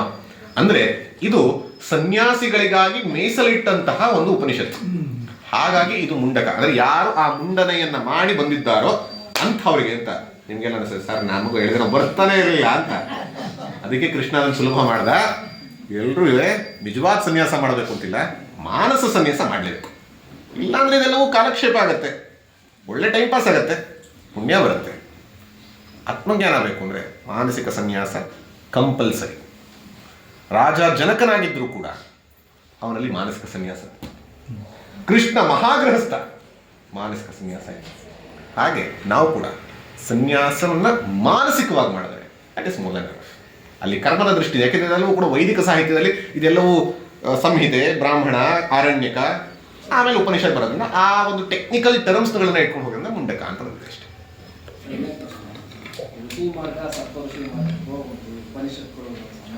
ಋಷಿ ಮಾರ್ಗ, ಋಷಿ ಅಂತ ಅಂದ್ರೆ ಋಷಿ ಮಾರ್ಗ, ಸಪ್ತಋಷಿ ಮಾರ್ಗ ಮತ್ತು ಉಪನಿಷತ್ತಿನ ಸಂಬಂಧ ಅಂತ. ಸಪ್ತಋಷಿಗಳು ಅನ್ನುವಂಥವ್ರು ಋಷಿಗಳೇ, ಅಲ್ಲೇ ಬರ್ತಾರೆ. ಸಪ್ತಋಷಿ ಅವರು ಬದಲಾಗ್ತಾ ಇರ್ತಾರೆ, ಒಂದೊಂದು ಮನ್ವಂತರಕ್ಕೆ, ಒಂದೊಂದು ಕಲ್ಪಕ್ಕೆ, ಈ ರೀತಿ ಬದಲಾಗ್ತಾ ಹೋಗ್ತಾರೆ. ಅಂದ್ರೆ ಆ ಸಂದರ್ಭದಲ್ಲಿ ಈ ಕಾಸ್ಮಿಕ್ ಎನರ್ಜಿಯನ್ನ ನೋಡ್ಕೊಳ್ಳುವಂತಹ ಒಂದು ಜವಾಬ್ದಾರಿ ಇವತ್ತು ಭಾರತವನ್ನು ನೋಡ್ಕೊಳ್ಳುವಂಥ ಜವಾಬ್ದಾರಿ ಯಾರಿಗಿದೆ ಅಂದ್ರೆ ನರೇಂದ್ರ ಮೋದಿ ಅವರಿಗಿದೆ. ಮುಂದೆ ಯಾರಿಗೆ ಬರುತ್ತೋ ಗೊತ್ತಿಲ್ಲ, ಮುಂದೆ ಒಬ್ಬರು ಕಾಮಿಡಿಯನ್ಗೂ ಬರ್ಬೋದು. ಸೊ ಆ ರೀತಿಯಲ್ಲಿ ಯಾರಿಗೆ ಬೇಕಾದ್ರೂ ಆ ಜವಾಬ್ದಾರಿಯನ್ನು ಕೊಡುವಂಥದ್ದು. ಹಾಗೆ ಜಗತ್ತನ್ನ ನೋಡ್ಕೊಳ್ಳುವಂತಹ ಒಂದು ವಿಚಾರವನ್ನ 7 ಜನಕ್ಕೆ ವಹಿಸಿರೋದ್ರಿಂದ ಅದನ್ನು ಸಪ್ತರ್ಷಿ. ಎಲ್ಲರೂ ಋಷಿಗಳೇ, ಅದರಲ್ಲಿ ಸಬ್ಸೆಟ್ ಚೋಸನ್ ಪೀಪಲ್ ಆರ್ ಸಪ್ತರ್ಷಿಸ್. ಹಾಗಾದ್ರೆ ಋಷಿ ಅಂದ್ರೆ ಏನು? ಋಷಿ ಮಂತ್ರಕರ್ತ ಅಲ್ಲ, ಮಂತ್ರದ್ರಷ್ಟ. ಇದನ್ನ ಆಂಗೀರಸ ಋಷಿಗಳು ಬರೆದಿದ್ದಲ್ಲ, ಯಾಜ್ಞವಲ್ಕ್ಯರು ಬೃಹದಾರಣ್ಯಕ ಉಪನಿಷತ್ತನ್ನ ಬರೆದಿದ್ದಲ್ಲ. ಅವರು ಮಂತ್ರದ್ರಷ್ಟ. ಅವ್ರು ಹೇಳಿದ್ರು, ಋಷಿಗಳು ತಮ್ಮ ಧ್ಯಾನದ ಆ ಮೌನದ ಆ ರಿಯಲೈಸೇಷನ್ ಅಲ್ಲಿ ಕಂಡಿದ್ದನ್ನ ಹೇಳಿದ್ರು. ಹಾಗಾಗಿ ಋಷಿಗಳು ಅಂತಂದ್ರೆ ಇದು ಹೇಗೆ ಅಂತಂದ್ರೆ ವಿವೇಕಾನಂದ ಕೊಟ್ಟಂತ ಎಕ್ಸಾಂಪಲ್ನೇ ಕೊಡ್ತೀನಿ. ಗ್ರಾವಿಟಿಯನ್ನು ಜಗತ್ತಿಗೆ ತಿಳಿಸ್ಕೊಟ್ಟಿದ್ಯಾರು? ನ್ಯೂಟನ್. ಜಗತ್ತು ನಮ್ಮ ಭಾರತದಲ್ಲಿ ತಗೊಳ್ಳೋದು, ಅದಕ್ಕೆ ಮುಂಚೆ ಇನ್ನೂ ಕೂಡ ಭಾಸ್ಕರಾಚಾರ್ಯ ಎಲ್ಲರೂ ಹೇಳಿದ್ರು. ಬಟ್ ಇವತ್ತಿನ ಎಲ್ಲರಿಗೂ ಗೊತ್ತಿರೋ ಗ್ರಾವಿಟಿಗೆ ನ್ಯೂಟನ್ ಅಂತ ಅಂದ್ಕೊಳ್ಳೋಣ. ನಾವು ಕ್ವಶ್ಚನ್ ಆನ್ಸರ್ ಮಾಡೋದು ಮುಖ್ಯ, ಇಲ್ಲಿ ಭಾರತದ ಬಗ್ಗೆ ಮಾತಾಡ್ತಿರೋದಿಲ್ಲ. ಅದಕ್ಕೆ ಮುಂಚೆ ಗ್ರಾವಿಟಿ ಇತ್ತಾ ಇರಲಿಲ್ವಾ? ಉಪಯೋಗ ಆಗ್ತಿತ್ತಾ ಇರಲಿಲ್ವಾ? ಅದನ್ನ ಫಾರ್ಮುಲೇಟ್ ಮಾಡಿ Newton's first law, Newton second ಲಾ, ನ್ಯೂಟನ್ಸ್ ಥರ್ಡ್ ಲಾ, ಈ ರೀತಿ ಕೊಟ್ಟಂಥದ್ದು, ಫಾರ್ಮುಲೇಟ್ ಮಾಡಿ ಕೊಟ್ಟಂಥದ್ದು ನ್ಯೂಟನ್. ಅದಕ್ಕೆ ಮುಂಚೆಯೂ ಜ್ಞಾನ ಇತ್ತು, ಅದಕ್ಕೆ ಮುಂಚೆಯೂ ಉಪಯೋಗಿಸ್ತಾ ಇದ್ರು, ಅದಕ್ಕೆ ಮುಂಚೆನೂ ಕೂಡ ಇದು ಹೋಗಬೇಕು ಅಂದ್ರೆ ಮಾಡಲೇಬೇಕು. ನಾನು ಗುದ್ದಿದ್ರೆ ವಾಪಸ್ ಗುದ್ದೇ ಗುದ್ದತ್ತೆ, ಇದೆಲ್ಲವೂ ಇತ್ತು. ಅದನ್ನ ಫಾರ್ಮುಲೇಟ್ ಮಾಡಿಕೊಟ್ಟಂಥದ್ದು ನ್ಯೂಟನ್. ಅವನ್ನ ಸೈಂಟಿಫಿಕ್ ಋಷಿ ಅಂತ ಕರೀತಾರೆ. ಇಲ್ಲಿ ಋಷಿ ಅಥವಾ ಸಪ್ತ ಋಷಿ ಅಥವಾ ಉಪನಿಷತ್ತುಗಳಲ್ಲಿ ಬರುವಂಥದ್ದು ಅಂದಾಗ ಅವರೂ ಕೂಡ ಏನು ಅಂತಂದ್ರೆ ಇದ್ದಂತಹ ಜ್ಞಾನವೇ, ಹೊಸ ಜ್ಞಾನ ಅಲ್ಲ, ಇದ್ದಂತಹ ಜ್ಞಾನವೇ, ಸಾರ್ವಕಾಲಿಕವಾಗಿ ಸಾರ್ವತ್ರಿಕವಾಗಿ ಇದ್ದಂತಹ ಜ್ಞಾನವನ್ನ ಕಂಡುಕೊಂಡಿದ್ದನ್ನ, ಗುರುಮೂಲಕ ಕಲ್ತಿದ್ದನ್ನ ಈ ರೀತಿಯಲ್ಲಿ ಕೊಟ್ಟಂಥದ್ದು, ಫಾರ್ಮ್ಯುಲೇಟ್ ಮಾಡಿ ಕೊಟ್ಟಂಥದ್ದನ್ನ ಋಷಿ ಮಂತ್ರದ್ರಷ್ಟಾರ. ಆ ರೀತಿಯಲ್ಲಿ ಒಂದೊಂದು ಉಪನಿಷತ್ತಿಗೆ ಈಶಾವಾಸ್ಯಕ್ಕೆ ಯಾಜ್ಞವಲ್ಕ್ಯರು ಅಂತ ಹೇಳ್ತೀವಿ, ಬೃಹದಾರಣ್ಯಕ್ಕೆ ಯಾಜ್ಞವಲ್ಕ್ಯರು ಅಂತ ಹೇಳ್ತೀವಿ, ಕಠಕ್ಕೆ ನಚಿಕೇತ ಅಂತ ಹೇಳ್ತೀವಿ, ಕೇನಕ್ಕೆ ಹೆಸರು ಬರೋದಿಲ್ಲ, ಸಾಮವೇದದಲ್ಲಿ ಬರುತ್ತೆ ಅಂತ ಹೇಳ್ತೀವಿ. ಒಂದೊಂದಕ್ಕೆ ಒಂದೊಂದು ರೀತಿಯಲ್ಲಿ ಹೆಸರು ಹೇಳ್ತಾ ಹೋಗ್ತೀವಿ. ಇಟ್ ಇಸ್ ಜಸ್ಟ್ ಇವಾಗ ಹೇಗೆಂದ್ರೆ ಅದ್ವೈತವನ್ನು ಸ್ಥಾಪನೆ ಮಾಡಿದ್ಯಾರು ಅಂದ್ರೆ ಏನಂತೀವಿ? ಅಪ್ಪಿತಪ್ಪಿಗಳ ತಪ್ಪು, ಸ್ಥಾಪನೆ ಅಲ್ಲ, ಪ್ರತಿಪಾದನೆ ಅಲ್ವಾ? ಇತ್ತು, ಅದನ್ನ ಪ್ರತಿಪಾದನೆ ಮಾಡಿದ್ರು, ಪ್ರಚಾರ ಮಾಡೋದು. ಹಂಗೆ ಜ್ಞಾನ ಇದ್ದಿದ್ದನ್ನ ಪ್ರಚಾರ ಮಾಡಿದಂಥವ್ರು ಋಷಿಗಳು, ಮಹರ್ಷಿಗಳು, ಬ್ರಹ್ಮರ್ಷಿಗಳು, ಈ ರೀತಿಯಲ್ಲಿ ಸ್ಟೇಜಸ್ ಬರ್ತಾ ಹೋಗುತ್ತೆ. ಮಾಮೂಲಿ ಋಷಿ ಮಾಮೂಲಿ ಮಂತ್ರನೂ ಹೇಳ್ಬೋದು, ಪುತ್ರ ಕಾಮೇಷ್ಟಿ ಯಾಗ ಮಾಡಿದ್ರೆ ಮಕ್ಕಳಾಗತ್ತೆ, ಇದು ಋಷಿ. ಆದರೆ ಬ್ರಹ್ಮರ್ಷಿ ಅಂದ್ರೆ ಬ್ರಹ್ಮಜ್ಞಾನವನ್ನ ಕಂಡುಕೊಂಡಂತಹ ಋಷಿ, ಅವ್ರುಗಳೆಲ್ಲ ಸಪ್ತರ್ಷಿಗಳು. ಮಾನಸಿಕ ಸನ್ಯಾಸ ಅಂದ್ರೆ detachment, one kind of detachment. ಅದಕ್ಕೆ ನನ್ನ ಗುರುಗಳು ಪರಮಾರ್ಥನ ಅಂದ್ರೆ ಹೇಳುವಂಥ ಎಕ್ಸಾಂಪಲ್ ಅಂದ್ರೆ you should reduce your port, PORT. ಇದನ್ನ ರೆಡ್ಯೂಸ್ ಮಾಡ್ಕೊಳ್ತಾ ಹೋಗಿ. ಎಷ್ಟು? 0 ಮಾಡಬೇಕು ಅಂತಿಲ್ಲ, ರೆಡ್ಯೂಸ್, ನಿಮ್ಗೆ ಎಷ್ಟಾಗುತ್ತೋ ಅಷ್ಟು. P ಇಸ್ ಫಾರ್ ಪೊಸೆಷನ್ಸ್, ನಿಮ್ಮ ಪೊಸೆಷನ್ಸ್ನ ಕಡಿಮೆ ಮಾಡ್ತಾ ಹೋಗುವಂಥದ್ದು. ಇದಂತ ತಕ್ಷಣ ಕಷ್ಟ, ನೆಕ್ಸ್ಟ್ ಕೇಳಬೇಕಾ ಅಂತ. ಎಷ್ಟಾಗುತ್ತೋ ಅಷ್ಟು. ಸೆಕೆಂಡ್, ಆಬ್ಲಿಗೇಷನ್, ದಾಕ್ಷಿಣ್ಯಕ್ಕೋಸ್ಕರ ಮಾಡುವಂಥದ್ದು. ರಿಲೇಷನ್ಸ್, ವಯಸ್ಸಾಗ್ತಾ ಪ್ರತಿಯೊಂದು ಕರೆದು ಫಂಕ್ಷನ್ಗೆ ಹೋಗೋಣ, ಇನ್ನೊಂದಕ್ಕೆ ಹೋಗಬಾರ್ದು ಅಂತಲ್ಲ, ಕಡಿಮೆ ಸ್ವಲ್ಪ ಮಾಡೋದು, ಇದಂತ ಸನ್ಯಾಸ. ಅದು ಹೋಗಿ ಆಶ್ರಮದಲ್ಲಿ ಕೂರೋದು ಅಂತಲ್ಲ. ಟ್ರಾನ್ಸಾಕ್ಷನ್ಸ್, ವ್ಯವಹಾರ ಜಗತ್ತಿನ ಜೊತೆ ಮಾಡಬಾರ್ದು ಅಂತಲ್ಲ. ಯಾಕಂದ್ರೆ ಕೃಷ್ಣ ಅರ್ಜುನನಿಗೆ ಹೇಳಿದೆಯಲ್ಲಿ ಯುದ್ಧರಂಗದಲ್ಲಿ ಜನಕ ಮಾಡಿದ್ದು. ಆದರೆ ಇದೆಲ್ಲ ಮಾನಸಿಕವಾಗಿ ಅದಿದ್ರೂ ಕೂಡ ಅಂಟದಂತೆ. That is what is attachment. ನಾನು ರಿಲೇಷನ್ ಜೊತೆ ಇದ್ದೀನಿ, ನಾನು ಗಂಡನಾಗಿ, ನಾನು ಹೆಂಡತಿಯಾಗಿ, ನನ್ನ ಮಗನಾಗಿ ಎಲ್ಲವೂ ಇದ್ದೀನಿ, ಆದರೆ ಅಂಟದಂತೆ. ನಾನು ಆಗಲೇ ಕೊಟ್ಟಲ್ಲ ಎಕ್ಸಾಂಪಲು, ರೋಲ್ ಆ್ಯಂಡ್ ರಿಯಾಲಿಟಿ. ರೋಲ್ನ ಹೆಂಗೆ ಮಾಡಬೇಕು ಅಂದರೆ ಎಲ್ಲರೂ ಚಪ್ಪಾಳೆ ತಟ್ಟಬೇಕು, ನನಗೆ ಆಸ್ಕರೇ ಬರಬೇಕು. ಆದರೆ ರೋಲಲ್ಲಿ ನಾನು ಮುಳುಗೋಗಿ ನಾನು ಕೊಡುವಂತ ಅಥವಾ ನಾನು ಅಲ್ಲಿರೋ ಲಾಟ್ರಿ ಬಂತು ಅಂತ ಹೊರಗೆ ಬಂದ್ಬಿಟ್ಟು ಎಲ್ಲಿ ನನ್ನ ಲಾಟ್ರಿ ದುಡ್ಡು ಅಂತ ಬ್ಯಾಂಕ್ ಅಕೌಂಟ್ ಹುಡುಕ್ಬಾರ್ದು. This is attachment. So be in the world. Ramakrishna example ತಗೊಂಡಲ್ಲ, ಅದನ್ನು ಹೇಳಿದ್ರೆ ದೋಣಿ ನೀರಲ್ಲಿರಬೇಕು, ನೀರು ದೋಣಿಯಲ್ಲಿರಬಾರ್ದು. ನಾವು ಜಗತ್ತಲ್ಲಿರೋಣ, ಆದರೆ ಜಗತ್ತು ಅನ್ನೋದು ನಮ್ಮ ಹೃದಯವನ್ನು ಆವರಿಸ್ತೇ ಇರಲಿ. ದಟ್ ಇಸ್ ಮಾನಸಿಕ ಸನ್ಯಾಸ. ಸಮಯ ಆಯಿತು ಅಂತ ಅನ್ಸುತ್ತೆ.